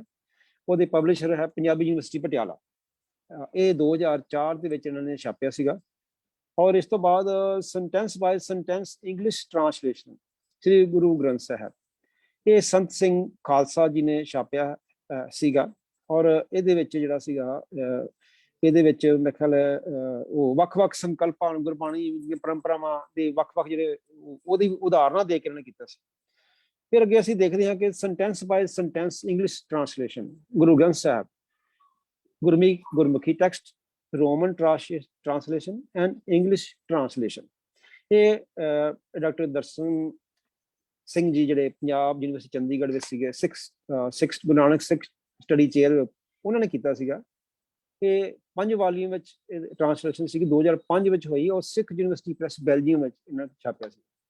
ਮੈਂ ਇਸ ਤੋਂ 36 ਤੋਂ ਬਾਅਦ ਜਿਹੜੀ ਇਸ ਕਿਤਾਬ ਦੇ ਵੱਲ ਆ ਰਿਹਾ। ਇਸ ਤੋਂ ਅੱਗੇ ਸ਼੍ਰੀ ਗੁਰੂ ਗ੍ਰੰਥ ਸਾਹਿਬ ਜੀ ਇੱਕ practical guide to Gurbani punctuation, volume 8 volume ਸੀ ਇਹਦੇ। ਇਹ ਸ਼੍ਰੀ ਗੁਰੂ ਗ੍ਰੰਥ ਸਾਹਿਬ ਅਕੈਡਮੀ ਮਲੇਸ਼ੀਆ ਵਿੱਚੋਂ ਛਾਪਿਆ ਗਿਆ ਸੀ। ਫਿਰ ਦਾ ਹੋਲੀ ਗ੍ਰੰਥ ਸ਼੍ਰੀ ਗੁਰੂ ਗ੍ਰੰਥ ਸਾਹਿਬ, ਇਹ ਕਰਤਾਰ ਸਿੰਘ ਦੁੱਗਲ ਜਿਹੜੇ ਕਿ ਪੰਜਾਬੀ ਦੇ ਰਾਈਟਰ ਨੇ, ਉਹਨਾਂ ਨੇ ਟ੍ਰਾਂਸਲੇਸ਼ਨ ਇਸ ਦੀ ਕੀਤੀ ਸੀਗੀ 4 ਭਾਗਾਂ ਵਿੱਚ। ਤੇ 2005 ਵਿੱਚ ਛਾਪਿਆ ਗਿਆ ਸੀਗਾ, ਔਰ ਇਸ ਨੂੰ ਛਾਪਿਆ ਸੀਗਾ ਹੇਮਕੁੰਟ ਪਬਲਿਸ਼ਰ, ਨਿਊ ਦਿੱਲੀ। ਔਰ ਇਹ ਸਾਡੇ ਸਾਹਮਣੇ ਜਿਹੜੀਆਂ ਪੁਰਾਣੀਆਂ ਸਾਰੀਆਂ ਟ੍ਰਾਂਸਲੇਸ਼ਨ ਸਾਰੀਆਂ ਸਾਡੇ ਸਾਹਮਣੇ ਮਿਲਦੀਆਂ ਨੇ, ਜਿਹੜੀਆਂ ਕਿ ਇਸ ਤੋਂ ਪਹਿਲਾਂ ਜਿਹੜੀਆਂ ਕੀਤੀਆਂ ਗਈਆਂ। ਇਹ ਕਿਤਾਬ ਨੂੰ ਜਿੰਨੀ ਅਜੇ ਪੜ੍ਹ ਕੇ ਇਹਦੇ ਬਾਰੇ ਕੁਛ ਤੇ ਆਪਾਂ ਵਿਚਾਰ ਬਣਾਇਆ ਜਾ ਸਕਦਾ ਹੈ, ਮੈਂ ਕਿਹਾ ਕਿ ਲੰਮਾ ਸਮਾਂ ਚਾਹੀਦਾ ਹੈ, ਕਿਉਂਕਿ ਜਿਸ ਤਰ੍ਹਾਂ ਇਹਨਾਂ ਨੇ ਲਿਖਣ ਵਿੱਚ ਟਾਈਮ ਲਗਾਇਆ ਹੈ, ਉਹ ਤਕਰੀਬਨ ਉਸ ਤੋਂ ਜ਼ਿਆਦਾ ਉਹ ਸਮਾਂ ਉਸ ਨੂੰ ਚਾਹੀਦਾ ਹੈ ਪੜ੍ਹ ਕੇ ਕੋਈ ਇਸ ਨੂੰ ਜਿਹੜਾ ਵੈਲਿਊਏਟ ਸਹੀ ਕਰ ਸਕਦਾ ਹੈ।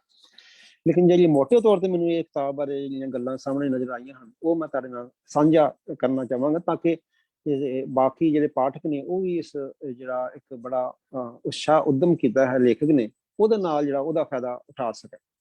ਆਪਾਂ ਦੇਖਦੇ ਹਾਂ ਸਾਰੀ ਕਿਤਾਬ ਪੜ੍ਹਨ ਤੋਂ ਬਾਅਦ ਕਿ ਇਹਦੇ ਵਿੱਚ ਜਿਹੜਾ ਇੱਕ ਤੇ ਗੁਰਬਾਣੀ ਦੀ ਸਰਲ ਤੇ ਸੰਖੇਪ ਰੂਪ ਵਿੱਚ ਜਿਹੜਾ ਗੁਰੂ ਨਾਨਕ ਬਾਣੀ ਦੀ ਵਿਆਖਿਆ ਕੀਤੀ ਗਈ ਹੈ।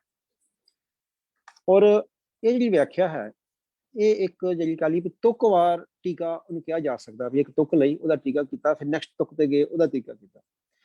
ਫਿਰ ਇਸ ਤੋਂ ਬਾਅਦ ਜਿਹੜਾ ਸੀਗਾ ਕਈ ਥਾਵਾਂ ਤੇ ਤੁਕਾਂ ਦੀ ਵਿਆਖਿਆ ਕਰਕੇ, ਨਾ ਕਿ ਕੇਵਲ ਤੁਕਾਂ ਦੀ ਵਿਆਖਿਆ ਕੀਤੀ ਹੈ, ਬਲਕਿ ਤੁਕਾਂ ਦੀ ਵਿਆਖਿਆ ਤੋਂ ਬਾਅਦ ਟਿੱਪਣੀ ਵੀ ਦਿੱਤੀ ਗਈ ਹੈ, ਜਿਹੜੀ ਕਿ ਸਾਨੂੰ ਉਹ ਤੁਕ ਨੂੰ ਜਾਂ ਸੈਂਟੈਂਸ ਨੂੰ ਜਾਂ ਭਾਵ ਨੂੰ ਸਮਝਣ ਵਿੱਚ ਜਿਹੜੀ ਆ ਟਿੱਪਣੀ, ਐਨੋਟੇਸ਼ਨ ਆਪਾਂ ਕਹਿ ਸਕਦੇ ਹਾਂ, ਟਿੱਪਣੀ ਕਹਿ ਸਕਦੇ ਹਾਂ, ਉਹ ਸਾਨੂੰ ਜਿਹੜਾ ਵਾ ਗੁਰਬਾਣੀ ਦਾ ਭਾਵ ਸਮਝਣ ਵਿੱਚ ਜਿਹੜੀ ਕਾਫੀ ਜਿਹੜੀ ਸਹਾਇਤਾ ਕਰਦੀ ਹੈ। ਔਰ ਜਿਹੜਾ ਪਾਠਕ ਗੁਰਮੁਖੀ ਜਾਂ ਪੰਜਾਬੀ ਨਹੀਂ ਜਾਣਦਾ, ਉਸ ਲਈ ਤੁਕਾਂ ਨੂੰ ਲੇਖਕ ਨੇ ਰੋਮਨ ਵਿੱਚ ਵੀ ਜਿਹੜਾ ਲਿਖਿਆ। ਖਾਸੀਅਤ ਇਸ ਕਾਰੀ ਦੀ ਇਹ ਹੈ ਕਿ ਜਿਹੜਾ ਪਾਠਕ ਪੰਜਾਬੀ ਨੂੰ ਨਹੀਂ ਜਾਣਦਾ, ਉਹਦੀ ਸਹਾਇਤਾ ਵਾਸਤੇ ਉਹਨੂੰ ਰੋਮਨ ਦੇ ਵਿੱਚ ਵੀ ਇਹਨਾਂ ਨਾਲ ਡਿਸਕ੍ਰਾਈਬ ਕੀਤਾ ਹੈ। ਔਰ ਸ਼ੁਰੂ ਦੇ ਵਿੱਚ ਮਹੱਲਾ ਪਹਿਲਾ, ਤੀਜਾ, ਪੰਜਵਾਂ ਦੁਆਰਾ ਜਿਹੜੀ ਪ੍ਰਮਾਤਮਾ ਦੀ ਵਡਿਆਈ ਲਈ ਕੁਝ ਤੁਕਾਂ ਦੀ ਵਿੱਚ ਕੀਤੀ ਗਈ ਹੈ, ਉਸ ਦੀ ਵਿਆਖਿਆ ਲੇਖਕ ਨੇ ਵਿੱਚ ਕੀਤੀ ਹੈ। ਜਿਹੜੀ ਮਹੱਲਾ ਪਹਿਲਾ, ਤੀਜਾ, ਪੰਜਵਾਂ ਦੁਆਰਾ ਪ੍ਰਮਾਤਮਾ ਦੀ ਜਿਹੜੀ ਵਡਿਆਈ ਕੀਤੀ ਗਈ ਹੈ, ਉਹਨਾਂ ਤੁਕਾਂ ਦੀ ਵਿਆਖਿਆ ਦੇ ਵਿੱਚ ਸਭ ਤੋਂ ਪਹਿਲਾਂ ਸਾਨੂੰ ਉਹਦੇ ਵਿੱਚ ਮਿਲਦੀ ਹੈ। ਇਸ ਤੋਂ ਬਾਅਦ ਗੁਰੂ ਨਾਨਕ ਬਾਣੀ ਦੀ ਵਿਆਖਿਆ ਤੁਕਵਾਰ ਜਿਹੜੀ ਸ਼ੁਰੂ ਹੁੰਦੀ ਹੈ, ਔਰ ਇਹਦੇ ਵਿੱਚ ਜਿਹੜੀ ਜਪਜੀ ਸਾਹਿਬ ਦੀ ਕਹਿ ਲਈਏ ਵੀ ਸਮੁੱਚੀ ਜਿਹੜੀ ਵਿਆਖਿਆ ਸਾਨੂੰ ਇਹਦੇ ਵਿੱਚ ਸਾਨੂੰ ਵੇਖਣ ਨੂੰ ਮਿਲਦੀ ਹੈ। ਔਰ ਜੇ ਰਾਗ ਆਪਾਂ ਰਾਗਾਂ ਦੇ ਵਿੱਚ ਕਹੀਏ, ਰਾਗ ਕਿਹੜੇ ਕਿਹੜੇ ਲਏ ਨੇ ਇਸ ਕਿਤਾਬ ਦੇ ਵਿੱਚ, ਇਹ ਕਿਤਾਬ ਵਿੱਚ ਸ੍ਰੀ ਰਾਗ ਤੋਂ ਲੈ ਕੇ ਤਲੰਗ ਰਾਗ ਤੱਕ ਗੁਰੂ ਨਾਨਕ ਬਾਣੀ ਦੀ ਵਿਆਖਿਆ ਸਾਨੂੰ ਉਹਦੇ ਵਿੱਚ ਸਾਨੂੰ ਦੇਖਣ ਨੂੰ ਮਿਲ ਸਕਦੀ ਹੈ। ਸ੍ਰੀ ਰਾਗ ਤੋਂ ਲੈ ਕੇ ਤਲੰਗ ਰਾਗ, ਉਹਦੇ ਵਿੱਚ ਰਾਗ ਜਿਹੜੇ ਆ ਆਪਾਂ ਦੇਖਦੇ ਹਾਂ ਕਿ ਰਾਗ ਸ੍ਰੀ, ਰਾਗ ਮਾਝ, ਰਾਗ ਗੌੜੀ, ਰਾਗ ਆਸਾ, ਰਾਗ ਗੁਜਰੀ, ਰਾਗ ਹਰਡਹੰਸ, ਰਾਗ ਸੋਰਠ, ਰਾਗ ਤਨਾਸਰੀ, ਰਾਗ ਤਿਲੰਗ ਆਦਿ ਜਿਹੜੇ ਆ, ਇਹ ਸਾਨੂੰ ਜਿਹੜੀ ਸਾਨੂੰ ਇਹ ਰਾਗਾਂ ਦਾ ਅਸੀਂ ਗੁਰਬਾਣੀ ਦੀ ਇਹਦੇ ਵਿੱਚ ਵਿਆਖਿਆ ਅਸੀਂ ਵੇਖ ਸਕਦੇ ਹਾਂ। ਜਿਹੜੀਆਂ ਹੋਰ ਮੇਨ ਗੱਲਾਂ ਨੇ ਇਸ ਕਿਤਾਬ ਬਾਰੇ, ਉਹ ਤੁਹਾਨੂੰ ਮੈਂ 5-7 ਮਿੰਟ ਵਿੱਚ, ਇਹਨੂੰ 2-4 ਮਿੰਟ 'ਚ ਇਹਨੂੰ ਮੈਂ ਰਿਪੀਟ ਕਰਾਂਗਾ ਔਰ ਨਵੀਆਂ ਦੱਸਾਂਗਾ। ਕਿ ਆਪਾਂ ਇਹਨੂੰ ਕੇਵਲ ਸ਼ਬਦਾਰਥ ਨਹੀਂ ਕਿਹਾ ਜਾ ਸਕਦਾ, ਭਾਵ ਕਿ ਇਹ ਕਿਤਾਬ ਜਿਹੜੀ ਕੇਵਲ ਲਿਟਰੇਰੀ ਮੀਨਿੰਗ ਤੱਕ ਨਹੀਂ ਗੀ, ਇਹਦਾ ਹੋਰ ਵੀ ਜਿਹੜਾ ਇਹਦੇ ਵਿੱਚ ਜੇ ਸਾਨੂੰ ਕਈ ਕੁਛ ਸਾਨੂੰ ਇਹਦੇ ਵਿੱਚ ਸਾਨੂੰ ਦੇਖਣ ਨੂੰ ਮਿਲਦਾ। ਔਰ ਇਹਦੇ ਵਿੱਚ ਜੇਕਰ ਅਸੀਂ ਇਹਦੀ ਵਿਧਾ ਦੇਖੀਏ, ਉਹ ਵਿਆਖਿਆਤਮਕ ਹੈ। ਕੋਈ ਤੁਕ ਲੈ ਕੇ ਉਹਦੀ ਵਿਆਖਿਆ ਕਰਨੀ, ਉਹਦੀ ਡਿਟੇਲ ਦੱਸਣੀ, ਉਹਦਾ ਇਤਿਹਾਸ ਦੱਸਣਾ ਚਾਹੀਏ, ਇਹਨੂੰ ਆਪਾਂ ਕਹਿ ਸਕਦੇ ਹਾਂ ਵਿਧਾ ਵਿਆਖਿਆਤਮਕ ਸ਼ਬਦ ਕਈ ਸਾਡੇ ਸਕਾਲਰ ਵਰਤਦੇ ਨੇ, ਉਹਦੇ ਲਈ ਵੀ ਯੂਜ਼ ਕਰ ਸਕਦੇ ਹਾਂ। ਫਿਰ ਅਸੀਂ ਇੱਕ ਵੱਡੀ ਗੱਲ ਇਹਦੇ ਵਿੱਚ ਦੇਖਣ ਨੂੰ ਮਿਲਦੀ ਹੈ ਕਿ ਸਿੱਖ ਸੰਕਲਪਾਂ ਦੀ ਗੁਰਬਾਣੀ ਦੇ ਪ੍ਰਮਾਣਾਂ ਸਹਿਤ ਵਿਆਖਿਆ ਕਰਦੀ ਹੈ। ਇਹਦੇ ਵਿੱਚ ਸਿੱਖ ਸੰਕਲਪਾਂ ਨੂੰ ਗੁਰਬਾਣੀ ਦੇ ਪ੍ਰਮਾਣਾਂ ਸਹਿਤ ਵਿਆਖਿਆ ਸਮੇਤ ਦਰਸਾਇਆ ਗਿਆ। ਔਰ ਗੁਰਬਾਣੀ ਪ੍ਰਮਾਣਾਂ ਤੋਂ ਇਲਾਵਾ ਟੀਕਾਕਾਰ ਨੇ ਪ੍ਰਮੁੱਖ ਟੀਕਾਕਾਰਾਂ ਅਤੇ ਵਿਆਖਿਆਕਾਰਾਂ ਦੇ ਹਵਾਲੇ ਵੀ ਪ੍ਰਮਾਣ ਵਜੋਂ ਪ੍ਰਸਤੁਤ ਕੀਤੇ ਹਨ। ਗੁਰਬਾਣੀ ਦੀ ਟੀਕਾਕਾਰੀ ਤਾਂ ਕੀਤੀ ਹੀ ਹੈ, ਲੇਕਿਨ ਜਿਹੜੇ ਪ੍ਰਮੁੱਖ ਟੀਕਾਕਾਰ ਸਾਡੇ ਹੋਏ ਨੇ ਜਾਂ ਵਿਆਖਿਆਕਾਰ ਹੋਏ ਹਨ, ਉਹਦੇ ਵਿੱਚ ਦੇ ਬਾਰੇ ਵੀ ਇਹ ਕਿਤਾਬ ਜਿਹੜਾ ਨਾਲ ਉਹਨਾਂ ਦਾ ਸਾਨੂੰ ਇਹਦੇ ਵਿੱਚ ਜ਼ਿਕਰ ਕਰਦੀ ਹੈ, ਜਿਹੜਾ ਕਿ ਜਿੱਥੋਂ ਕਿ ਪਾਠਕ ਨੂੰ ਬੜੀ ਆਸਾਨੀ ਦੇ ਨਾਲ ਜਿਹੜਾ ਵਾ ਬੜੀ ਸਾਨੂੰ ਉਹਦੇ ਗੱਲ ਜਿਹੜੀ ਸਮਝ ਪੈ ਜਾਂਦੀ ਹੈ ਕਿ ਜਿਹੜਾ ਕਿਤਾਬ ਦਾ ਲੇਖਕ ਕੀ ਕਹਿਣਾ ਚਾਹੁੰਦਾ ਹੈ। ਤੇ ਇਸੇ ਲਈ ਜਿਹੜੀ ਆ ਇਹ ਕਿਤਾਬ ਨੂੰ ਆਪਾਂ ਸਿੱਖ ਸੰਕਲਪਾਤਮਕ ਵਿਆਖਿਆ ਵੀ ਕਹਿ ਸਕਦੇ, ਸਿੱਖ ਸੰਕਲਪਾਤਮਕ ਵਿਆਖਿਆ ਕਹਿ ਲਈਏ, ਜਿਹਦੇ ਵਿੱਚ ਸਿੱਖ ਸਿਧਾਂਤਾਂ ਦੇ ਸੰਕਲਪ ਜਿਹੜੇ ਹੈਗੇ ਆ ਉਹਦੀ ਵਿਆਖਿਆ ਵੀ ਕਈ ਕਿਸਮ ਦੀ ਕਹੀ ਜਾ ਸਕਦੀ ਹੈ। ਔਰ ਫਿਰ ਗੁਰਬਾਣੀ ਜਿਹੜੇ ਗੁਰਬਾਣੀ ਜਾਂ ਪੰਜਾਬੀ ਪਾਠਕਾਂ ਲਈ ਟੀਕਾਕਾਰ ਨੇ ਜਿਹੜਾ ਬਾਣੀ ਦੇ ਮੌਲਿਕ ਸਰੂਪ ਨੂੰ ਕਾਇਮ ਰੱਖਿਆ ਹੈ, ਇਹ ਉਹਦੀ ਸਭ ਤੋਂ ਵੱਡੀ ਜਿਹੜੀ ਖੂਬੀ ਹੈ। ਅਤੇ ਨਾਲ ਹੀ ਉਹਨੇ ਰੋਮਨ ਟ੍ਰਾਂਸਲੇਸ਼ਨ ਵੀ ਦਿੱਤੀ ਹੈ ਅਤੇ ਉਸ ਤੋਂ ਬਾਅਦ ਅੰਗਰੇਜ਼ੀ ਵਿੱਚ ਵਿਆਖਿਆ ਦਿੱਤੀ। ਇਸ ਤਰ੍ਹਾਂ ਇਹ ਜਿਹੜੀ ਇਹ ਵਿਧਾ ਦੋ ਭਾਸ਼ੀ ਹੋ ਗਈ ਹੈ, ਗੁਰਮੁਖੀ ਅਤੇ ਅੰਗਰੇਜ਼ੀ। ਔਰ ਫਿਰ ਇਸ ਤੋਂ ਇਲਾਵਾ ਟੀਕਾਕਾਰ ਸਿੱਖ ਅਨੁਭਵ ਤੇ ਪਰੰਪਰਾ ਦੀ ਨੇੜਤਾ ਵਿੱਚ ਰਹਿ ਕੇ ਵਿਆਖਿਆ ਦਾ ਯਤਨ ਕਰਦਾ ਹੈ। ਲੇਖਕ ਕਿਸੇ ਵਿਆਖਿਆ ਦਾ ਸਾਨੂੰ ਤਾਂ ਹੀ ਲਾਹਾ ਹੋ ਸਕਦਾ ਹੈ, ਤਾਂ ਹੀ ਉਹ ਸਾਨੂੰ ਹੋ ਸਕਦੀ ਹੈ ਲਾਹੇਵੰਦ, ਜੇਕਰ ਉਹ ਪਿਛਲੇ ਗੈਪਸ ਨੂੰ ਜਿਹੜਾ ਵਾ, ਮੈਂ ਲਾਸਟ ਵਿੱਚ ਇਹਨੂੰ ਬਸ ਸਮ ਅਪ ਕਰਾਂਗਾ ਕਿ ਜਿਹੜਾ ਸਾਨੂੰ ਜਿਹੜਾ ਰਿਸਰਚ ਵਿੱਚ ਗੈਪ ਜਿਹੜਾ ਉਹ ਸਾਨੂੰ ਉਹ ਖੱਪਾ ਪੂਰਾ ਕਰਦੀ ਹੋਵੇ। ਇਹ ਕਿਤਾਬ ਅਸੀਂ ਦੇਖਦੇ ਹਾਂ ਕਿ ਸਿੱਖ ਅਨੁਭਵ ਤੇ ਪਰੰਪਰਾ ਦੀ ਨੇੜਤਾ ਵਿੱਚ ਰਹਿ ਕੇ ਵਿਆਖਿਆ ਕਰਨ ਦਾ ਸਾਨੂੰ ਇਹ ਯਤਨ ਨਜ਼ਰ ਆਉਂਦਾ ਹੈਗਾ। ਔਰ ਫਿਰ ਗੁਰਬਾਣੀ ਜਾਂ ਸਿੱਖੀ ਦੇ ਮੌਲਿਕ ਅਨੁਭਵ ਨੂੰ ਕਾਇਮ ਰੱਖਣ ਲਈ ਟੀਕਾਕਾਰ ਸਿੱਖ ਸੰਕਲਪ ਨੂੰ ਹਿੰਦੂ ਧਰਮ ਤੇ ਅਬਰਾਹਮਿਕ ਜਿਹੜਾ ਸਾਮੀ ਹੈ ਉਹ ਪਰੰਪਰਾ ਨਾਲੋਂ ਨਿਖੇੜਦਾ ਹੈ। ਬਲਕਿ ਗੁਰਬਾਣੀ ਜਾਂ ਸਿੱਖੀ ਦੇ ਮੌਲਿਕ ਅਨੁਭਵ ਨੂੰ ਉਹ ਜਿਹੜਾ ਸਾਨੂੰ ਲੇਖਕ ਹੈ ਕਿਤਾਬ ਦਾ, ਉਹ ਹਿੰਦੂ ਧਰਮ ਤੇ ਜਿਹੜਾ ਸਾਮੀ ਧਰਮ ਜਾਂ ਅਬਰਾਹਮਿਕ ਜਿਹੜਾ ਆ ਉਹਦੇ ਨਾਲ ਸਾਨੂੰ ਉਹ ਇੱਕ ਵੱਖਰਾ ਦੱਸਦਾ, ਉਹ ਵਿਆਖਿਆ ਕਰਕੇ ਵੀ ਕੀ ਫਰਕ ਹੈਗਾ। ਔਰ ਆਪਾਂ ਜੇ ਲਾਸਟ ਵਿੱਚ ਮੈਨੂੰ ਕਹਾਂ ਤੇ ਇਹ ਇੱਕ ਸਰਲ ਵਿਆਖਿਆ ਤਾਂ ਹੈ, ਲੇਕਿਨ ਇਹ ਵਿਆਖਿਆ ਨੂੰ ਇੱਕ ਸੱਚੇ ਸੁੱਚੇ ਸਿੱਖ ਦੁਆਰਾ ਕੀਤੀ ਗਈ ਵਿਆਖਿਆ ਵੀ ਮੰਨ ਸਕਦੇ ਹਾਂ। ਆਮ ਕਈ ਵਿਆਖਿਆ ਜਿਹੜੇ ਵਿਆਖਿਆਕਾਰ ਵਿਆਖਿਆ ਕਰਦੇ ਨੇ ਉਹ ਕਿਸੇ ਪਰੰਪਰਾ ਦੇ ਨਾਲ ਜੁੜੇ ਹੁੰਦੇ ਨੇ, ਜਿਵੇਂ ਮੈਂ ਜ਼ਿਕਰ ਕੀਤਾ ਵੀ ਉਹਦੇ ਜਿਹੜਾ ਉਦਾਸੀ ਸੰਪਰਦਾ, ਨਿਰਮਲਾ ਸੰਪਰਦਾ, ਸਿੰਘ ਸਬਾਈ ਸੰਪਰਦਾ ਵਾ। ਇਹ ਕਿਤਾਬ ਜਿਹੜਾ ਲੇਖਕ ਹੈ ਇਹ ਕਿਸੇ ਸੰਪਰਦਾ ਦੇ ਨਾਲ ਆਪਾਂ ਇਹਨੂੰ ਨਹੀਂ ਜੋੜ ਸਕਦੇ, ਬਲਕਿ ਆਪਾਂ ਕਹਿ ਸਕਦੇ ਹਾਂ ਕਿ ਇੱਕ ਸੱਚੇ ਸੁੱਚੇ ਸਿੱਖ ਦੁਆਰਾ ਗੁਰਬਾਣੀ ਨੂੰ ਸਮਝਾਉਣ ਦਾ ਯਤਨ ਕੀਤਾ ਗਿਆ ਹੈ ਪਾਠਕਾਂ ਤੱਕ ਪਹੁੰਚਾਉਣ ਦੇ ਲਈ। ਉਹ ਜਿਹੜਾ ਕਿ ਇੱਕ ਬੜਾ ਇਹਦੀ ਇੱਕ ਲੋੜ ਵੀ ਸੀਗੀ, ਖੂਬਸੂਰਤੀ ਵੀ ਇਸ ਕੰਮ ਦੀ ਨਜ਼ਰ ਆਉਂਦੀ ਹੈ ਕਿ ਜਦੋਂ ਅਸੀਂ ਉਸੇ ਹੀ ਵਿਆਖਿਆ ਨੂੰ ਸਹੀ ਮੰਨ ਸਕਦੇ ਹਾਂ ਜਿਹੜਾ ਕਿ ਸੱਚੇ ਸੁੱਚੇ ਸਿੱਖ ਦੁਆਰਾ ਜਿਹੜੀ ਵਿਆਖਿਆ ਕੀਤੀ ਗਈ ਹੋਈ ਹੈ। ਕੁਰਾਨ ਦੀ ਵਿਆਖਿਆ ਅਸੀਂ ਉਹ ਸਹੀ ਮੰਨ ਸਕਦੇ ਹਾਂ ਜਿਹੜੀ ਕਿ ਇੱਕ ਸੱਚੇ ਸੁੱਚੇ ਮੁਸਲਮਾਨ ਦੁਆਰਾ ਕੀਤੀ ਗਈ ਹੋਵੇਗੀ। ਇਸੇ ਤਰ੍ਹਾਂ ਹੀ ਅਸੀਂ ਬਾਈਬਲ ਦੀ ਵਿਆਖਿਆ ਉਹ ਸਹੀ ਮੰਨ ਸਕਦੇ ਹਾਂ ਜਿਹੜੀ ਕਿ ਇੱਕ ਸੱਚੇ ਸੁੱਚੇ ਈਸਾਈ ਦੁਆਰਾ ਕੀਤੀ ਗਈ ਹੋਵੇਗੀ। ਇਹ ਖੂਬੀ ਇਹ ਸਾਨੂੰ ਇਹ ਕਿਤਾਬ ਨਜ਼ਰ ਆਉਂਦੀ ਹੈ ਕਿ ਇੱਕ ਸਿੱਖ ਦੁਆਰਾ ਇਹ ਆਪਣੇ ਗੁਰੂ ਸਾਹਿਬ ਦੇ ਉਪਦੇਸ਼ ਨੂੰ ਜਾਂ ਗੁਰਬਾਣੀ ਨੂੰ ਸਮਝਾਉਣ ਦਾ ਯਤਨ ਕੀਤਾ ਗਿਆ ਹੈ। ਔਰ ਮੇਰਾ ਖਿਆਲ ਲਾਸਟ ਵਿੱਚ ਮੈਂ ਕਹਿਣਾ ਚਾਹੂੰਗਾ ਕਿ ਇਹ ਵਿਆਖਿਆ ਜਿਹੜੀ ਜੀ ਉਹਨਾਂ ਨੇ ਉਦਮ ਕੀਤਾ ਹੈ ਕਿ ਇਸ ਧਰਮ ਅਧਿਐਨ ਖੇਤਰ ਨਾਲ ਜੁੜੇ ਹੋਏ ਵਿਦਵਾਨਾਂ, ਵਿਦਿਆਰਥੀਆਂ, ਪ੍ਰਚਾਰਕਾਂ ਅਤੇ ਜਗਿਆਸੂਆਂ ਸਭਨਾਂ ਲਈ ਇੱਕ ਲਾਹੇਵੰਦ ਟੂਲ ਦਾ ਕੰਮ ਕਰੇਗੀ। ਧੰਨਵਾਦ, ਬਹੁਤ ਬਹੁਤ ਧੰਨਵਾਦ। ਬਹੁਤ ਬਹੁਤ ਸ਼ੁਕਰੀਆ ਨਕਸ਼ਦੀਪ ਪੰਜਕੋਹਾ ਜੀ ਦੀ ਇਸ ਪੁਸਤਕ ਨੂੰ ਆਪ ਜੀ ਨੇ ਬੜੇ ਹੀ ਬਾਖੂਬੀ ਢੰਗ ਨਾਲ ਸਾਡੇ ਦਰਸ਼ਕਾਂ ਨਾਲ ਸਾਂਝਾ ਕੀਤਾ। ਗੁਰੂ ਨਾਨਕ ਸਾਹਿਬ ਦੀਆਂ ਯਾਤਰਾਵਾਂ ਅਤੇ ਬਾਣੀ ਨੂੰ ਵਿਸਤਾਰਪੂਰਵਕ ਸੁਣਦੀ ਅਤੇ ਗੁਰੂ ਸਾਹਿਬ ਦੁਆਰਾ ਦੱਸੀ ਸੱਚੀ ਸੁੱਚੀ ਜੀਵਨ ਜਾਂਚ ਨੂੰ ਦ੍ਰਿੜ ਕਰਾਉਂਦੀ ਇਹ ਪੁਸਤਕ ਨਿਸ਼ਚਿਤ ਹੀ ਹਰ ਪਾਠਕ ਵਰਗ ਲਈ ਮਹੱਤਵਪੂਰਨ ਹੈ। Thank you. ਪੁਸਤਕ ਦੇ ਲੇਖਕ ਤੇ ਪ੍ਰਸਿੱਧ ਪੰਜਾਬੀ ਸਾਹਿਤਕਾਰ ਨਕਸ਼ਦੀਪ ਪੰਜਕੋਹਾ ਜੀ ਵੀ ਸਾਡੇ ਨਾਲ ਜੁੜੇ ਹੋਏ ਹਨ। ਵਾਵਰੋਲਿਆਂ ਦੇ ਨਾਲ ਸਾਂਝੇ ਦੁੱਖ, ਪਾਰ ਬਣਾਏ ਆਲਣੇ, ਗਿਰਵੀ ਹੋਏ ਮਨ, ਦਰਖਤੋਂ ਟੁੱਟੇ ਪੱਤੇ, ਸੁਲਗਦੀ ਅੱਗ, ਨੋਵਲ ਤੇ ਰਾਤ ਦੀ ਕੁੱਖ, ਕਾਵ ਸੰਗ੍ਰਹਿ, ਪੰਜਾਬੀ ਮਾਂ ਬੋਲੀ ਦੀ ਝੋਲੀ ਪਾਉਣ ਵਾਲੇ ਨਕਸ਼ਦੀਪ ਜੀ ਦੀ ਰਚਨਾ ਗਿਰਵੀ ਹੋਏ ਮਨ ਪੰਜਾਬ ਦੀਆਂ ਯੂਨੀਵਰਸਿਟੀਆਂ ਦੇ ਸਿਲੇਬਸ ਦਾ ਹਿੱਸਾ ਹੈ ਅਤੇ ਇਸ ਦਾ ਅਨੁਵਾਦ ਅੰਗਰੇਜ਼ੀ ਵਿੱਚ ਵੀ ਹੋ ਚੁੱਕਿਆ ਹੈ। ਆਪ ਵੱਲੋਂ ਸ੍ਰੀ ਗੁਰੂ ਗ੍ਰੰਥ ਸਾਹਿਬ ਜੀ ਦੇ ਅਨੁਵਾਦ ਦੀ ਪ੍ਰਕਿਰਿਆ ਜਾਰੀ ਹੈ। ਮੇਰੀ ਬੇਨਤੀ ਹੈ ਕਿ ਅੱਜ ਦੀ ਚਰਚਾ ਦੀ ਪੁਸਤਕ ਬਾਰੇ ਆਪਣੇ ਬਿਹਤਰੀਨ ਅਨੁਭਵ ਨੂੰ ਆਪ ਸਾਡੇ ਦਰਸ਼ਕਾਂ ਨਾਲ ਸਾਂਝਾ ਕਰੋ। ਹਾਂਜੀ, ਸਭ ਤੋਂ ਪਹਿਲਾਂ ਮੇਰੀ ਸਭ ਨੂੰ ਸਤਿ ਸ੍ਰੀ ਅਕਾਲ ਜੀ। ਮੇਰੀ ਆਵਾਜ਼ ਸੁਣ ਰਹੀ ਹੈ ਡਾਕਟਰ ਮਨਦੀਪ?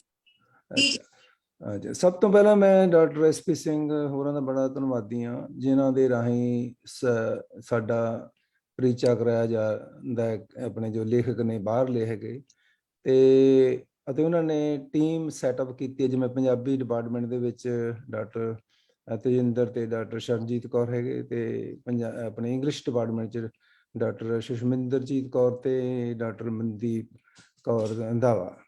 ਅਤੇ ਮੈਂ ਉਹਨਾਂ ਦਾ ਵੀ ਬਹੁਤ ਧੰਨਵਾਦੀ ਹਾਂ ਕਿ ਸਾਨੂੰ ਇੱਥੇ ਆਪਣੇ ਵਿਚਾਰ ਪ੍ਰਗਟ ਕਰਨ ਦਾ ਮੌਕਾ ਮਿਲਿਆ। ਅਤੇ ਇਹ ਬੜਾ ਉਮਦਾ ਚੀਜ਼ ਆ ਜੋ ਮੇਰੇ ਮੁਤਾਬਕ ਹੋਣੀ ਚਾਹੀਦੀ। ਇੱਕ ਅਕੈਡਮਿਕ ਮਤਲਬ ਕਿ ਡਿਸਕਸ਼ਨ ਹੁੰਦਾ ਹੈ, ਅਤੇ ਉਹ ਨਹੀਂ ਹੈ ਕਿ ਇੱਕ ਟੋਲਾ ਬਹਿ ਗਿਆ ਅਤੇ ਆਪਣੇ ਬੰਦੇ ਦੀ ਸਿਫਤ ਕਰ ਦਿੱਤੀ ਨਾ। ਇਸ ਤੋਂ ਵੱਖ ਹੋ ਕੇ ਇੱਕ ਅਕੈਡਮਿਕ ਬੇਸ 'ਤੇ ਰੱਖ ਕੇ ਪੁਸਤਕਾਂ ਦੀ ਜੋ ਐਵੋਲਿਊਸ਼ਨ ਕੀਤਾ ਜਾਂਦਾ, ਐਵੈਲੂਏਸ਼ਨ ਕੀਤੀ ਜਾਂਦੀ ਆ, ਉਹ ਬਹੁਤ ਹੀ ਵਧੀਆ ਉਹ ਹੈਗਾ, ਹੰਬਲ ਹੈਗਾ। ਅਤੇ ਮੈਂ ਡਾਕਟਰ ਮਨਵਿੰਦਰ ਸਿੰਘ ਗੁਰੂ ਨਾਨਕ ਦੇਵ ਯੂਨੀਵਰਸਿਟੀ ਅੰਮ੍ਰਿਤਸਰ ਦਾ ਵੀ ਬੜਾ ਧੰਨਵਾਦੀ, ਕਿਉਂਕਿ ਉਹਨਾਂ ਨੇ ਇਸ ਕਿਤਾਬ ਨੂੰ ਤਕਰੀਬਨ ਉੱਦਾਂ ਹੀ ਸਮਝਿਆ ਜਿੱਦਾਂ ਮੈਂ ਚਾਹੁੰਦਾ ਸੀਗਾ ਲੋਕ ਸਮਝਣ। ਅਤੇ ਮੈਂ ਇਸ ਕਿਤਾਬ ਬਾਰੇ ਇਹ ਦੱਸਣਾ ਚਾਹੁੰਦਾ ਕਿ ਮੈਂ 1998 ਦੇ ਵਿੱਚ ਆਪਣਾ ਨਾਵਲ ਗਿਰਵੀ ਹੋਏ ਮਨ ਰੱਖਣ ਤੋਂ ਬਾਅਦ ਲਿਟਰੇਚਰ ਵੱਲ ਪਿੱਠ ਕਰ ਲਈ ਮੈਂ, ਅਤੇ ਮੈਂ ਗੁਰਬਾਣੀ ਵੱਲ ਜੁੜ ਗਿਆ। ਅਤੇ ਮੈਂ ਸਭ ਤੋਂ ਪਹਿਲਾਂ ਮੈਂ ਡਾਕਟਰ ਸਾਹਿਬ ਸਿੰਘ ਨੂੰ ਪੜ੍ਹਿਆ, ਅਤੇ ਫਿਰ ਮੈਂ ਦੂਸਰੇ ਜੋ ਡਾਕਟਰ ਸੰਤ ਸਿੰਘ ਖਾਲਸਾ ਸੀ ਅਤੇ ਜਗਮੋਹਨ ਸਿੰਘ ਸੀ, ਅਤੇ ਟੀਕਾ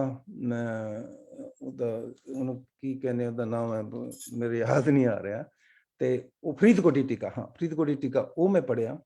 ਅਤੇ ਇਹ ਸਾਰੇ ਦੇ ਸਾਰੇ ਪੜ੍ਹੇ ਸੀਗੇ। ਮੈਂ ਉਹ ਤੋਂ ਬਾਅਦ ਮੈਂ ਡਾਕਟਰ ਦਰਸ਼ਨ ਸਿੰਘ ਦਾ ਇੱਕ ਵੈਲਿਊਮ ਪੜ੍ਹਿਆ ਮੈਂ, ਅਤੇ ਗੁਰਬਚਨ ਸਿੰਘ ਤਾਲਿਬ ਦਾ ਮੈਂ ਇੱਕ ਵੈਲਿਊਮ ਪੜ੍ਹਿਆ, ਪਰ ਬਾਕੀ ਦੇ ਮੈਂ ਸਾਰੇ ਪੜ੍ਹ ਲਏ। ਭਾਈ ਵੀਰ ਸਿੰਘ ਦੀ ਸੰਥਿਆ ਜਿਹੜੀ ਉਹਨਾਂ ਨੇ 7 ਵੈਲਿਊਮ 'ਚ ਦਿੱਤੀ, ਉਹ ਵੀ ਮੈਂ ਪੜ੍ਹੀ। ਮੈਂ ਇੱਕ ਚੀਜ਼ ਨੋਟ ਕੀਤੀ ਕਿ ਬਹੁਤ ਜਗ੍ਹਾ 'ਤੇ ਜੋ ਇੰਟਰਪ੍ਰੇਟਰ ਸੀਗੇ ਉਹ ਡਿਫਰ ਕਰਦੇ ਸੀ ਇੱਕ ਦੂਜੇ ਨਾਲ, ਅਤੇ ਮੈਨੂੰ ਇਹ ਚਿੰਤਾ ਸੀ ਵੀ ਮੈਸੇਜ ਤਾਂ ਇੱਕੋ ਆ ਨਾ, ਜੋ ਗੁਰੂ ਨਾਨਕ ਸਾਹਿਬ ਨੇ ਦਿੱਤਾ ਹੈਗਾ, ਉਸੇ ਮੈਸੇਜ ਨੂੰ ਦੂਸਰੇ ਗੁਰੂ ਸਾਹਿਬਾਨ ਨੇ ਇੰਟਰਪ੍ਰੇਟ ਕੀਤਾ ਹੈਗਾ, ਅਤੇ ਇਹ ਕਿਉਂ ਡਿਫਰ ਕਾਹਤੇ ਹੁੰਦੇ ਨੇ।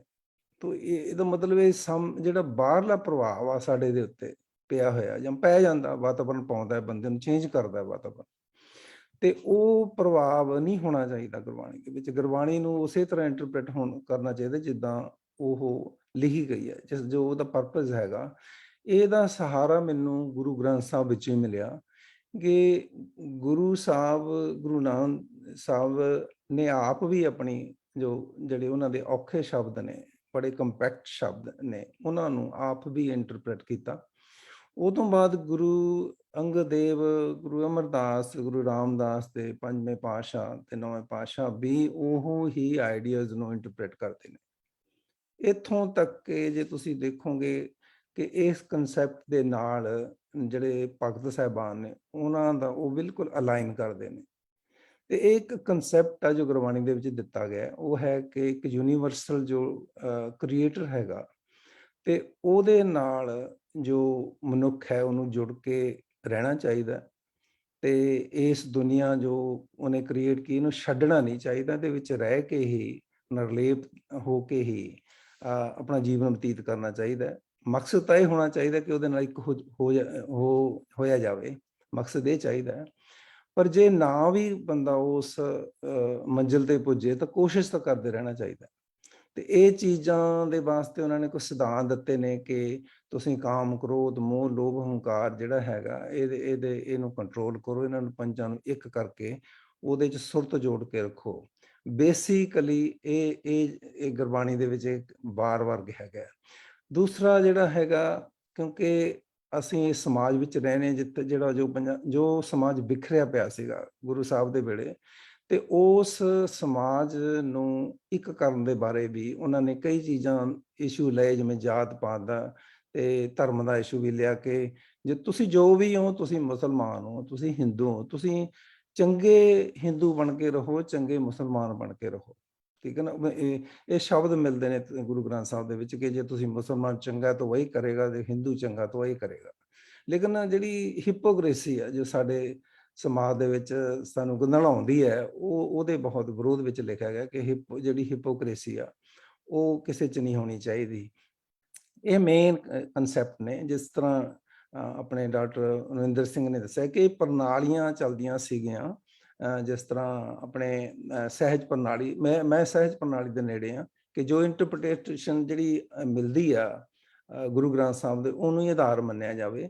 ਤੇ ਇਹ ਇਸ ਚੀਜ਼ ਬਾਰੇ ਜੇ ਤੁਸੀਂ ਜਾਣਨਾ ਹੋਵੇ ਤਾਂ ਡਾਕਟਰ ਤਰਨ ਸਿੰਘ ਦੀ ਕਿਤਾਬ ਹੈ ਇੱਕ, ਉਹਦਾ ਨਾਂ ਹੈ ਗੁਰਬਾਣੀ ਦੀਆਂ ਵਿਆਖਿਆ ਪ੍ਰਣਾਲੀਆਂ, ਜਿਹਦੇ ਵਿੱਚ ਬੜੀ ਹੀ ਡਿਟੇਲ ਵਿੱਚ ਉਹ ਵਿਦ ਐਗਜ਼ਾਮਪਲਸ ਸਮਝਾਉਂਦੇ ਨੇ ਕਿ ਇੱਦਾਂ ਲੋਕ ਇੰਟਰਪ੍ਰੇਟ ਕਰਦੇ ਰਹੇ ਨੇ।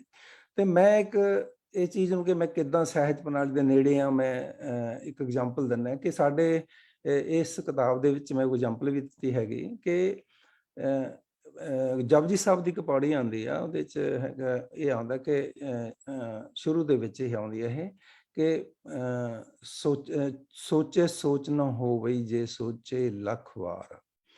ਤੇ ਇਹ ਜਿਹੜਾ ਸੋਚ ਸ਼ਬਦ ਆ ਇਹ ਬੜਾ ਕਾਮਨ ਆ, ਅਸੀਂ ਥਿੰਕਿੰਗ ਦੇ ਨਾਲ ਜੋੜ ਦਿੰਦੇ ਇਹਨੂੰ। ਤੇ ਲੇਕਿਨ ਗੁਰਬਾਣੀ ਦੇ ਵਿੱਚ ਸੋਚ ਦਾ ਜਿਹੜਾ ਅਰਥ ਹੈ ਉਹ ਕਲੀਨਜ਼ਿੰਗ ਦੇ ਤੌਰ ਤੇ ਲਿਆ ਗਿਆ ਹੈ। ਇਹ ਡਾਕਟਰ ਸਾਹਿਬ ਸਿੰਘ ਇਸ ਗੱਲ ਨੂੰ ਚੰਗੀ ਤਰ੍ਹਾਂ ਬਿਆਨ ਕਰਦੇ ਨੇ ਵੈਸੇ।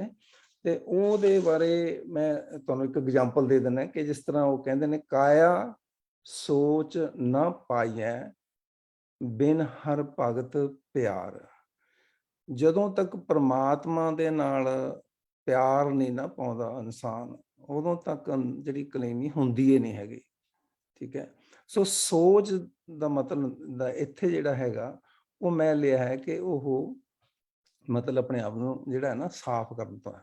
ਗੁਰੂ ਸਾਹਿਬ ਦਾ ਮਤਲਬ ਇਹ ਆ, ਮੈਂ ਐਗਜ਼ਾਮਪਲ ਵੀ ਦਿੱਤੀ ਆ।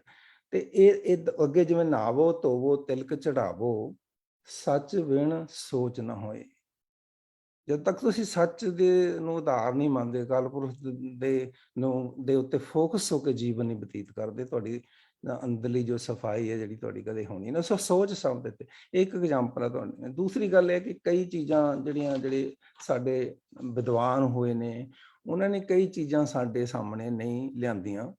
ਇਹ ਨਹੀਂ ਮੈਨੂੰ ਪਤਾ ਕਿਉਂ, ਪਰ ਜਿਵੇਂ ਇੱਕ ਵਾਕ ਹੈ ਮੈਂ ਪਹਿਲੀ ਭਾਸ਼ਾ ਦਾ, ਅੰਤਰ ਕੀ ਗਤ ਜਾਣੀਐ ਗੁਰ ਮਿਲੀਐ ਸ਼ੰਕ ਉਤਾਰ। ਅਸੀਂ ਕੀ ਆ, ਸਾਡਾ ਇੱਥੇ ਹੋਂਦ ਕੀ ਆ, ਇਹਦੇ ਬਾਰੇ ਅਸੀਂ ਤਾਂ ਹੀ ਜਾਣ ਸਕਦੇ ਜੇ ਸਾਨੂੰ ਗੁਰੂ ਮਿਲੇ। ਤੇ ਗੁਰੂ ਮਿਲੂਗਾ ਤਾਂ ਸਾਡੇ ਜਿਹੜੇ ਸ਼ੰਕੇ ਨੇ ਉਤਰਨਗੇ। ਤੇ ਅੱਗੇ ਕਹਿੰਦੇ ਨੇ ਉਹ, ਮੋਇਆ ਜਿੱਤ ਕਰ ਜਾਈਏ ਤਿਤ ਜੀਵਨ ਦਿਆਂ ਮਰ ਮਾਰ। ਜਿਹੜੇ ਕਿਹਾ ਜਾਂਦਾ ਕਿ ਜਦੋਂ ਤੁਸੀਂ ਮਰਨ ਤੋਂ ਬਾਅਦ ਜਾਂਦੇ ਹੋ ਉਹ ਤੁਸੀਂ ਜਿਉਂਦੇ ਹੀ ਪਾ ਲਓ ਉਸ ਚੀਜ਼ ਨੂੰ। ਮਾਰ ਲਓ ਉਹਨੂੰ, ਹੁਣੇ ਮਾਰ ਲਓ, ਮਾਰ ਲਿਆ ਆਹ ਚੀਜ਼ ਮਾਰ ਲਈ ਉਹਨੇ, ਮਤਲਬ ਪਾ ਲਈ। ਸੋ ਜਿਉਂਦੇ ਹੀ ਮਾਰ ਲਓ।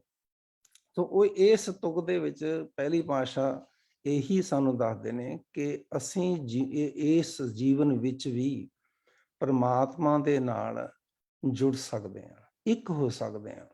ਅਸੀਂ ਹੈ ਤਾਂ ਉਹਦਾ ਹੀ ਹਿੱਸਾ। ਜਿਸ ਤਰ੍ਹਾਂ ਇਹ ਕਨਸੈਪਟ ਆਪਣੇ ਜਪਜੀ ਸਾਹਿਬ 'ਚ ਵੀ ਹੈ ਕਿ ਜੇਤਾ ਕੀਤਾ ਤੇਤਾ ਨੋ। ਇਹ ਜੋ ਕੁਛ ਵੀ ਅਸੀਂ ਸਾਰਾ ਅਸੀਂ ਦੇਖਦੇ ਹਾਂ, ਇਹ ਜਾਂ ਤੀਜੇ ਪਾਸੇ ਵੀ ਇਹਨੂੰ ਇੰਟਰਪ੍ਰੇਟ ਕਰਦੇ ਹਾਂ ਦੂਸਰੇ ਤਰੀਕੇ ਨਾਲ, ਇਹ ਵਿਸ ਸੰਸਾਰ ਜੋ ਤੁਮ ਦੇਖਦੇ ਹਰ ਕਾ ਰੂਪ ਹੈ ਹਰ ਬਿਨਾ ਬੰਨਾ। ਜਾਂ ਉਹ ਇਹ ਜਿਹੜਾ ਕਨਸੈਪਟ ਆ ਕਿ ਅਸੀਂ ਅਕਾਲ ਪੁਰਖ ਤੋਂ ਵੱਖ ਨਹੀਂ, ਅਕਾਲ ਪੁਰਖ ਸਾਡੇ ਵਿੱਚ ਹੈ, ਅਸੀਂ ਅਕਾਲ ਪੁਰਖ ਦੇ ਵਿੱਚ, ਅਸੀਂ ਉਹਦਾ ਹੀ ਹਿੱਸਾ। ਤੇ ਉਸ ਚੀਜ਼ ਨੂੰ ਲੈ ਕੇ, ਇਸ ਕਨਸੈਪਟ ਨੂੰ ਲੈ ਕੇ ਗੁਰੂ ਜੀ ਸਾਨੂੰ ਅਵੇਅਰ ਕਰਾਉਂਦੇ ਨੇ ਕਿ ਅਸੀਂ ਵੱਖ ਨਾ ਹੋਈਏ। ਸਾਨੂੰ ਵੱਖ ਸਾਡੀ ਮੈਂ ਕਰਦੀ ਹੈ ਕਿ ਮੈਂ ਆਹ ਹੈ, ਮੈਂ ਆਹ। ਉਹ ਜਿਹੜੀ ਸਾਡੀ ਮੈਂ ਆ ਉਹਦੇ ਨਾਲ ਤੋੜਦੀ ਆ। ਉਹ ਤੁਸੀਂ ਕਹਿੰਦੇ, ਇਸੇ ਕਰਕੇ ਉਹ ਕਹਿੰਦੇ ਨੇ ਕਿ ਤੁਸੀਂ ਮੈਂ ਨੂੰ ਜਾਣਦੇ ਹੋ, ਕੁਛ ਨਹੀਂ ਇਹਦੇ 'ਚ, ਕੁਛ ਨਹੀਂ ਹੈਗਾ ਜੇ ਤੁਸੀਂ ਉਹਦੇ ਨਾਲ ਜੁੜਨਾ ਪਰਮਾਤਮਾ ਦੇ ਨਾਲ। ਇਹ ਚੀਜ਼ਾਂ ਵੱਖਰੀਆਂ ਸਾਡੇ ਸਾਹਮਣੇ ਆਉਂਦੀਆਂ ਨਿੱਤਰ ਕੇ ਕਿ ਅਸੀਂ ਜੀਵਨ ਦੇ ਵਿੱਚ ਕੀ ਬਣਨਾ। ਅਸੀਂ ਸਿਰਫ ਦੁਨਿਆਵੀ ਮੱਲਾਂ ਮਾਰਨੀਆਂ ਨੇ ਜਾਂ ਅਸੀਂ ਪਰਮਾਤਮਾ ਨਾਲ ਵੀ ਜੁੜਨਾ ਚਾਹੁੰਦੇ ਹਾਂ। ਪਰਮਾਤਮਾ ਨਾਲ ਜੁੜਨਾ ਦਾ ਮਤਲਬ ਸਿਰਫ ਇਹ ਨਹੀਂ ਹੈ ਕਿ ਅਸੀਂ ਗੱਲਾਂ ਕਰ ਲਈਆਂ, ਲੈਕਚਰ ਦੇ ਲਏ ਜਾਂ ਲੈਕਚਰ ਸੁਣ ਲਏ ਜਾਂ ਅਸੀਂ ਕਿਤਾਬਾਂ ਲਿਖ ਦਿੱਤੀਆਂ। ਉਹਦਾ ਮਤਲਬ ਇਹ ਹੈ ਕਿ ਅਸੀਂ ਜੀਵਨ 'ਚ ਹੌਲੀ ਹੌਲੀ ਗੁਰੂ ਸਾਹਿਬਾਨ ਦੀ ਜਿਹੜੀ ਸਿੱਖ ਹੈ ਉਹਨੂੰ ਉਤਾਰੀਏ, ਬਹੁਤ ਹੌਲੀ ਹੌਲੀ ਉਤਾਰੀਏ। ਤੇ ਬੜਾ ਔਖਾ ਹੈ ਜਿਹੜਾ ਮਨ ਆ ਉਹ ਸਮਝਾਉਣਾ ਬੜਾ ਔਖਾ। ਕਿਉਂਕਿ ਅਸੀਂ ਇਸ ਮਾਇਆ ਦੇ ਭਰੇ ਜੀਵਨ ਜਿਹੜਾ ਜੀਵਨ ਉਹਦੇ ਜਿਉਣੇ ਆ। ਮਾਇਆ ਦਾ ਮਤਲਬ ਸਿਰਫ ਧਨ ਹੀ ਹੈ, ਮਾਇਆ ਦਾ ਮਤਲਬ ਸਾਰੇ ਜਿਹੜੇ ਸਾਡੇ ਇਨਸਟਿੰਕਟ ਨੇ, ਸਾਡੀਆਂ ਇੱਛਾਵਾਂ ਨੇ, ਇਹ ਸਾਰੀਆਂ ਇਹ ਮਾਇਆ ਦੇ ਵਿੱਚ ਆ ਜਾਂਦੀਆਂ ਨੇ। ਤੇ ਇਹ ਜਿਹੜੇ ਜਦੋਂ ਅਸੀਂ ਇਹ ਮੰਨ ਲਿਆ ਕਿ ਆਪੇ ਮਾਛੀ ਮਛਲੀ ਆਪੇ ਪਾਣੀ ਜਾਲ, ਜਦੋਂ ਇਹ ਮੰਨ ਲਿਆ ਸੀ ਕਿ ਅਸਲ 'ਚ ਹੈ ਹੀ ਉਹੀ, ਉਹ ਤੋਂ ਬਿਨਾਂ ਕੋਈ ਹੈ, ਹਰ ਬਿਨਾਂ ਅਵਰ ਨਾ ਮੈਂ ਕਿਸੇ ਹੋਰ ਨੂੰ ਜਾਣਦਾ ਹੀ ਨਹੀਂ ਹੈਗਾ, ਮੈਂ ਹਰੀ ਤੋਂ ਬਿਨਾਂ, ਕਿ ਉਹੀ ਆ, ਕਰਦਾ ਵੀ ਕਰਾਉਂਦਾ ਹੀ ਉਹੀ ਆ, ਠੀਕ ਹੈ, ਬਚਾਉਂਦਾ ਵੀ ਉਹੀ ਆ, ਮਾਰਦਾ ਵੀ ਉਹ। ਇਹ ਕੰਸੈਪਟ ਨੂੰ ਸਿੰਪਲ ਕਰਨ ਵਾਸਤੇ ਮੈਂ ਇਹ ਸੋਚਿਆ ਕਿ ਮੈਂ ਇੱਕ ਤਾਂ ਇੰਟਰਪ੍ਰੀਟੇਸ਼ਨ ਜਿਹੜੀ ਆ ਮੈਂ ਉਹ ਲਵਾਂ ਜਿਹੜੀ ਗੁਰੂ ਗ੍ਰੰਥ ਸਾਹਿਬ ਦੇ ਵਿੱਚ ਦਿੱਤੀ ਵੀ ਆ। ਇੱਕ ਤਾਂ ਦੂਸਰੀ ਕਿ ਮੈਂ ਬੰਬਾਸਟਿਕ ਸ਼ਬਦ ਨੇ ਜਿਹੜੇ ਕਈ, ਇਹ ਸਾਡੇ ਪਤਾ ਨਹੀਂ, ਆਈ ਡੋਂਟ ਨੋ ਵਾਈ, ਕਿ ਸਾਡੇ 'ਚ ਇਹ ਕਿਤੇ ਨਾ ਕਿਸੇ ਨੇ ਪਾ ਦਿੱਤੀ ਕਿ ਬੜੇ ਬੰਬਾਸਟਿਕ ਸ਼ਬਦ ਬੋਲੋ ਤੇ ਲਿਖੋ, ਉਹਦੇ ਨਾਲ ਪਤਾ ਨਹੀਂ ਤੁਹਾਡਾ ਰੋਹ ਪੈਂਦਾ। ਫਿਰ ਮੈਂ ਸਮਝਦਾ ਵੀ ਇਹਦਾ ਮਤਲਬ ਤੁਸੀਂ ਰੋਹ ਪਾਉਣ ਲੱਗ ਗਏ, ਤੁਸੀਂ ਜਿਹੜੀ ਅਸਲੀ ਮੈਸੇਜ ਉਹ ਤਾਂ ਤੁਸੀਂ ਪਾਸ ਔਨ ਕਰਨਾ ਚਾਹੁੰਦੇ ਨਹੀਂ ਹੈਗੇ। ਜੇ ਤੁਸੀਂ ਅਸਲੀ ਜੋ ਮੈਸੇਜ ਪਾਸ ਔਨ ਕਰਨਾ ਤਾਂ ਕੀ ਕਹਿੰਦੇ ਆ, ਸਿੰਪਲ ਇੰਗਲਿਸ਼ 'ਚ ਲਿਖੋ।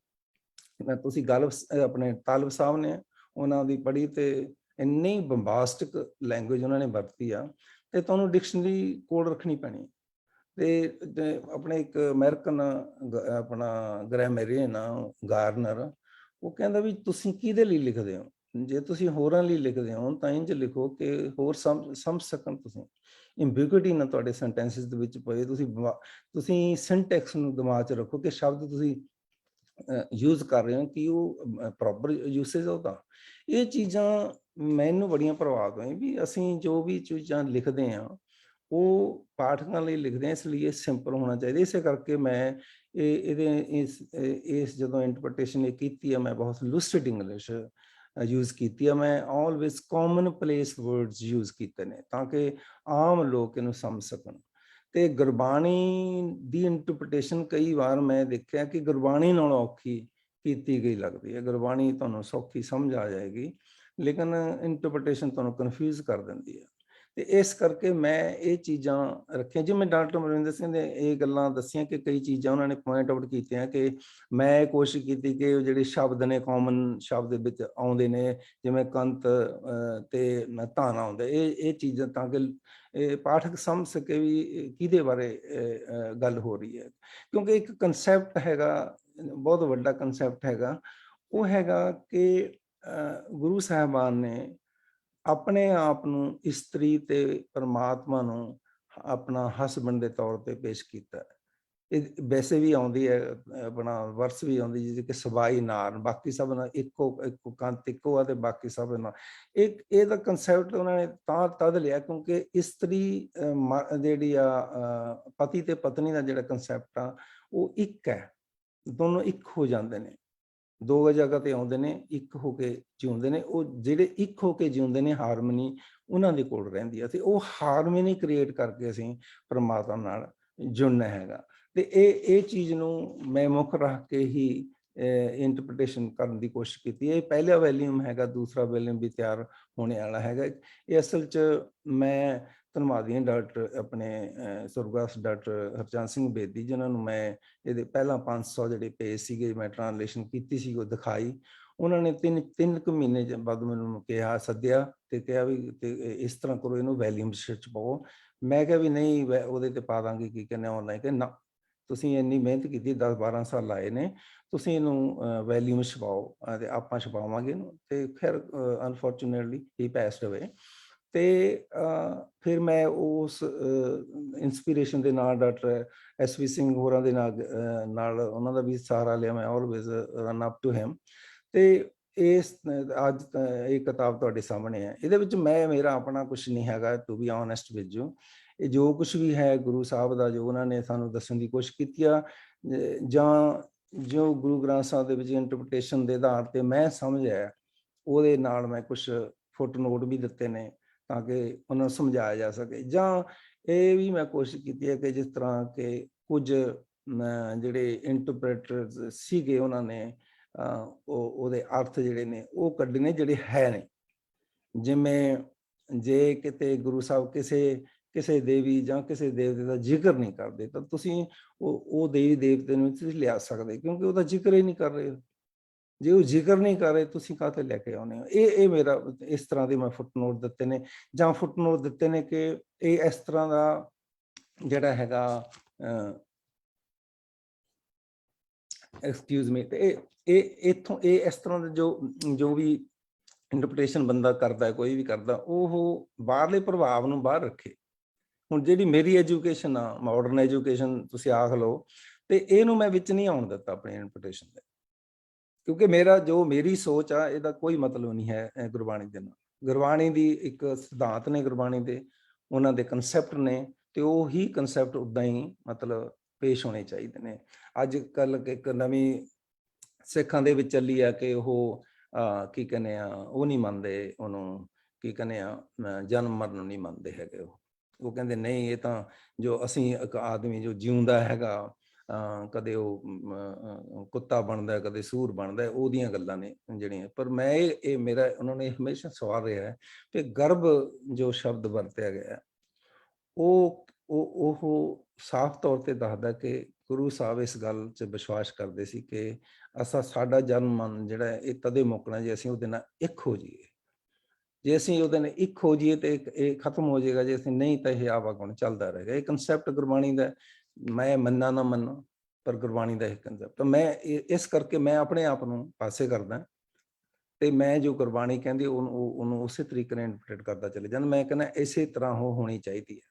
ਜਿੰਨੇ ਵੀ ਪ੍ਰਭਾਵ ਤੁਸੀਂ ਦੇਖੋਗੇ, ਪ੍ਰਣਾਲੀਆਂ ਮੈਂ ਦੇਖੀਆਂ, ਉਹਨਾਂ ਦੇ ਪ੍ਰਭਾਵ ਨੇ, ਜਿਵੇਂ ਦਾਸੀ ਨਿਰਮਲੇ ਨੇ, ਦਾਸੀ ਨੇ, ਉਹਨਾਂ ਦੇ ਆਪਣੇ ਪ੍ਰਭਾਵ ਨੇ। ਉਹਦਾ ਜੋ ਵਾਤਾਵਰਨ ਜਿਹੜਾ ਹੈ, ਉਹ ਵਾਤਾਵਰਨ ਦੇ ਨਾਲ ਜੋ ਤੁਸੀਂ ਕਿਸੇ ਵੀ ਚੀਜ਼ ਨੂੰ ਇੰਟਰਪ੍ਰੀਟ ਕਰਦੇ ਹੋ ਤਾਂ ਉਹ ਅਰਥ ਜਿਹੜੇ ਨੇ ਉਹ ਵਿਗੜ ਜਾਂਦੇ ਨੇ। ਤਾਂ ਮੈਂ ਇਹਨੂੰ ਡਿਸਟੋਰਟ ਕਹਿਣਾ ਕਿ ਡਿਸਟੋਰਟ ਕਰ ਦਿੱਤਾ ਜਾਂਦਾ, ਨਹੀਂ ਹੋਣੀ ਚਾਹੀਦੀ ਇਹ।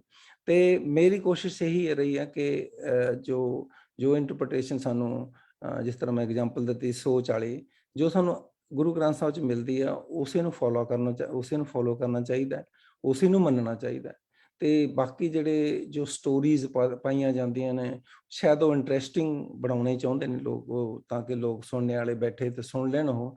ਪਰ ਮੇਰਾ ਮਕਸਦ ਇਹ ਹੈ ਕਿ ਅਸੀਂ ਗੁਰੂ ਨਾਨਕ ਸਾਹਿਬ ਬਾਰੇ ਤਾਂ ਹੀ ਜਾਣ ਸਕਦੇ ਜੇ ਅਸੀਂ ਉਹਨਾਂ ਦੀ ਜਿਹੜੀ ਆ ਗੁਰਬਾਣੀ ਨੂੰ ਪੜ੍ਹਾਂਗੇ ਤੇ ਅੰਡਰਸਟੈਂਡ ਕਰਾਂਗੇ। ਉਹਨਾਂ ਦੇ ਬਹੁਤ ਕੰਪੈਕਟ ਸ਼ਬਦ ਨੇ, ਜਿਨ੍ਹਾਂ ਦੀ ਇੰਟਰਪ੍ਰੀਟੇਸ਼ਨ ਪੰਜਵੇਂ ਪਾਤਸ਼ਾਹ, ਤੀਜੇ ਪਾਤਸ਼ਾਹ ਨੇ ਬਹੁਤ ਡਿਟੇਲ 'ਚ ਕੀਤੀ ਹੈ, ਤੇ ਦੂਜੇ ਪਾਤਸ਼ਾਹ ਨੇ ਆਪਣੇ ਸ਼ਲੋਕ, ਕਿਉਂਕਿ ਦੂਜੇ ਪਾਤਸ਼ਾਹ ਨੇ ਸਿਰਫ ਸ਼ਲੋਕ ਹੀ ਲਿਖੇ ਨੇ, ਉਹ ਸ਼ਲੋਕਾਂ ਦੇ ਵਿੱਚ ਵੀ ਉਹਨਾਂ ਨੇ ਕਾਫੀ ਇੰਟਰਪ੍ਰੀਟੇਸ਼ਨ ਕਰਨ ਦੀ ਕੋਸ਼ਿਸ਼ ਕੀਤੀ ਹੈ। ਤੇ ਉਹਦੇ ਨਾਲ ਹੀ ਸਾਨੂੰ ਸਿੱਖੀ ਦੇ ਜਿਹੜੇ ਸਿਧਾਂਤ ਨੇ ਬੜੇ ਉੱਭਰ ਕੇ ਬਾਹਰ ਆ ਜਾਂਦੇ ਨੇ। ਤੇ ਜਿਹੜੇ ਸਾਡੇ ਆਪਣੇ ਕਿਰਿਆ ਕੰਮ ਦੇ ਵਿੱਚ ਲੋਕ ਪਏ ਹੋਏ ਨੇ ਸਿੱਖ ਹੋਣ ਦੇ ਨਾਤੇ, ਉਹ ਵੀ ਇਹ ਸਿੱਖ ਸਕਦੇ ਨੇ ਕਿ ਗੁਰਬਾਣੀ ਦੇ ਵਿੱਚ ਕਿਰਿਆ ਕੰਮ ਨੂੰ ਕੋਈ ਜਗ੍ਹਾ ਨਹੀਂ ਹੈਗੀ। ਤੇ ਇਹ ਮੇਰਾ ਹੰਬਲਾ ਸੀਗਾ ਕਿ ਮੈਂ ਉਹਨਾਂ ਲੋਕਾਂ ਨੂੰ ਜਿਨ੍ਹਾਂ ਨੂੰ ਗੁਰਬਾਣੀ ਚੰਗੀ ਤਰ੍ਹਾਂ ਸਮਝ ਨਹੀਂ ਆਉਂਦੀ, ਜਾਂ ਪੂਰੀ ਤਰ੍ਹਾਂ ਗੁਰਮੁਖੀ ਆਉਂਦੀ ਵੀ ਨਹੀਂ ਹੈਗੀ, ਤੇ ਉਹ ਇਹਨੂੰ ਪੜ੍ਹਨ ਤੇ ਗੁਰਬਾਣੀ ਦਾ ਜੋ ਕੰਸੈਪਟ ਆ, ਸਿੱਖੀ ਦਾ ਕੰਸੈਪਟ ਆ, ਉਹ ਸਮਝ ਸਕਣ। ਤੇ ਮੈਂ ਫਿਰ ਐਟ ਦਾ ਐਂਡ ਮੈਂ ਫਿਰ ਆਪਣਾ ਡਾਕਟਰ ਸਾਹਿਬ ਦਾ ਤੇ ਡਾਕਟਰ ਸੁਰਿੰਦਰਜੀਤ ਕੌਰ ਤੇ ਡਾਕਟਰ ਮਨਦੀਪ ਕੌਰ ਦਾ ਧੰਨਵਾਦ ਕਰਦਾ, ਤੇ ਡਾਕਟਰ ਮਨਵਿੰਦਰ ਸਿੰਘ ਦਾ, ਜਿਨ੍ਹਾਂ ਨੇ ਬਹੁਤ ਹੀ ਸਲੀਕੇ ਦੇ ਨਾਲ ਜੋ ਇਹ ਕਿਤਾਬ ਹੈ ਉਹਦੀ ਸ਼ੁਰੂ ਤੋਂ ਲੈ ਕੇ ਐਂਡ ਤੱਕ ਜੋ ਉਹਦੀ ਪ੍ਰੈਜੈਂਟੇਸ਼ਨ ਆ, ਉਹਨੂੰ ਬਹੁਤ ਹੀ ਸਾਫ਼ ਜ਼ਾਹਰ ਹੈ ਕਿ ਇਹਨਾਂ ਨੇ ਇਹਨੂੰ ਚੰਗੀ ਤਰ੍ਹਾਂ ਵੇਖਿਆ ਤੇ ਪੜ੍ਹਿਆ ਤੇ ਸਮਝਿਆ, ਤੇ ਇੱਦਾਂ ਹੀ ਸਮਝੀ ਜਾਣੀ ਚਾਹੀਦੀ ਆ। ਤੇ thank you very much, that's all. Gurbani ਦੇ 21 ਸਾਲਾਂ ਦੀ ਡਿਟੇਲ ਬਾਅਦ ਆਪ ਵੱਲੋਂ ਕੀਤੀ ਗਈ ਗੁਰਬਾਣੀ ਵਿਆਖਿਆ ਅਤੇ ਗੁਰੂ ਨਾਨਕ ਸਾਹਿਬ ਜੀ ਦੀ ਬਾਣੀ ਨੂੰ ਇਕਸਾਰ ਦੇ ਰਾਹੀਂ ਧਾਗੇ ਵਿੱਚ ਪਰੋਣ ਦਾ ਆਪ ਦਾ ਉਦਮ ਸੱਚਮੁੱਚ ਹੀ ਸ਼ਲਾਘਾਯੋਗ ਹੈ। Thank you so much. ਮਿਲੀਏ ਸਦਾ ਹਮ ਜਿਨਸ ਹੋ ਕੇ ਇਸ ਸਿਧਾਂਤ 'ਚ ਸਿਰਫ ਮਨਜ਼ੂਰ ਨਾਨਕ, ਬੂੰਦ ਵਿੱਚ ਸਾਗਰ, ਸਾਗਰ ਵਿੱਚ ਬੂੰਦਾਂ, ਰਲਿਆ ਨੂਰ ਹੋ ਕੇ ਅੰਦਰ ਨੂਰ ਨਾਨਕ। ਗੁਰੂ ਨਾਨਕ ਪਾਤਸ਼ਾਹ ਜੀ ਦੀ ਗਾਉਂਦੀਆਂ ਅਤੇ ਗੁਰੂ ਨਾਨਕ ਸਾਹਿਬ ਵੱਲੋਂ ਦਰਸਾਏ ਮਾਰਗ ਅਤੇ ਇਲਾਹੀ ਬਾਣੀ ਦੀ ਵਿਆਖਿਆ ਕਰਦੀਆਂ 3 ਪੁਸਤਕਾਂ ਤੇ ਅੱਜ ਅਸੀਂ ਵਿਸਥਾਰ ਪੂਰਵਕ ਚਰਚਾ ਕੀਤੀ। ਹੁਣ ਵੇਲਾ ਹੈ ਅਲਵਿਦਾ ਕਹਿਣ ਦਾ। ਮੈਂ ਤਹਿ ਦਿਲੋਂ ਧੰਨਵਾਦੀ ਹਾਂ ਸ਼੍ਰੀ ਅਵਿਨਾਸ਼ ਮਹਾਪਾਤਰਾ ਜੀ ਦੀ, ਡਾਕਟਰ ਮਨਵਿੰਦਰ ਸਿੰਘ ਜੀ ਦੀ ਅਤੇ ਡਾਕਟਰ ਸੁਰਿੰਦਰਜੀਤ ਕੌਰ ਜੀ ਦੀ, ਜਿਨ੍ਹਾਂ ਦੇ ਉਦਮ ਸਦਕਾ ਅੱਜ 3 ਬਿਹਤਰੀਨ ਪੁਸਤਕਾਂ ਬਾਰੇ ਵਡਮੁੱਲੀ ਜਾਣਕਾਰੀ ਸਾਨੂੰ ਮਿਲ ਸਕੀ। ਸ਼ੁਕਰਾਨਾ ਸਰਦਾਰ ਮੋਤਾ ਸਿੰਘ ਸਰਾਏ, ਸਰਦਾਰ ਨਕਸ਼ਦੀਪ ਪੰਜਕੋਹਾ, ਅਤੇ ਡਾਕਟਰ ਰਵਿੰਦਰ ਸਿੰਘ ਜੀ ਦਾ ਜਿਨ੍ਹਾਂ ਨੇ ਪੁਸਤਕਾਂ ਸਾਡੀ ਝੋਲੀ ਪਾਈਆਂ। Special thanks to doctor SP Singh and principal sir ਜਿਨ੍ਹਾਂ ਨੇ ਇਵੈਂਟ ਆਰਗੇਨਾਈਜ਼ ਕਰਨ ਲਈ ਹੈਲਪ ਕੀਤੀ। And most importantly thanks to our technical team and dear audience ਜਿਨ੍ਹਾਂ ਤੋਂ ਬਿਨਾਂ ਇਹ ਸੰਭਵ ਨਹੀਂ ਸੀ। Thanks a lot to each and every one of you. Okay.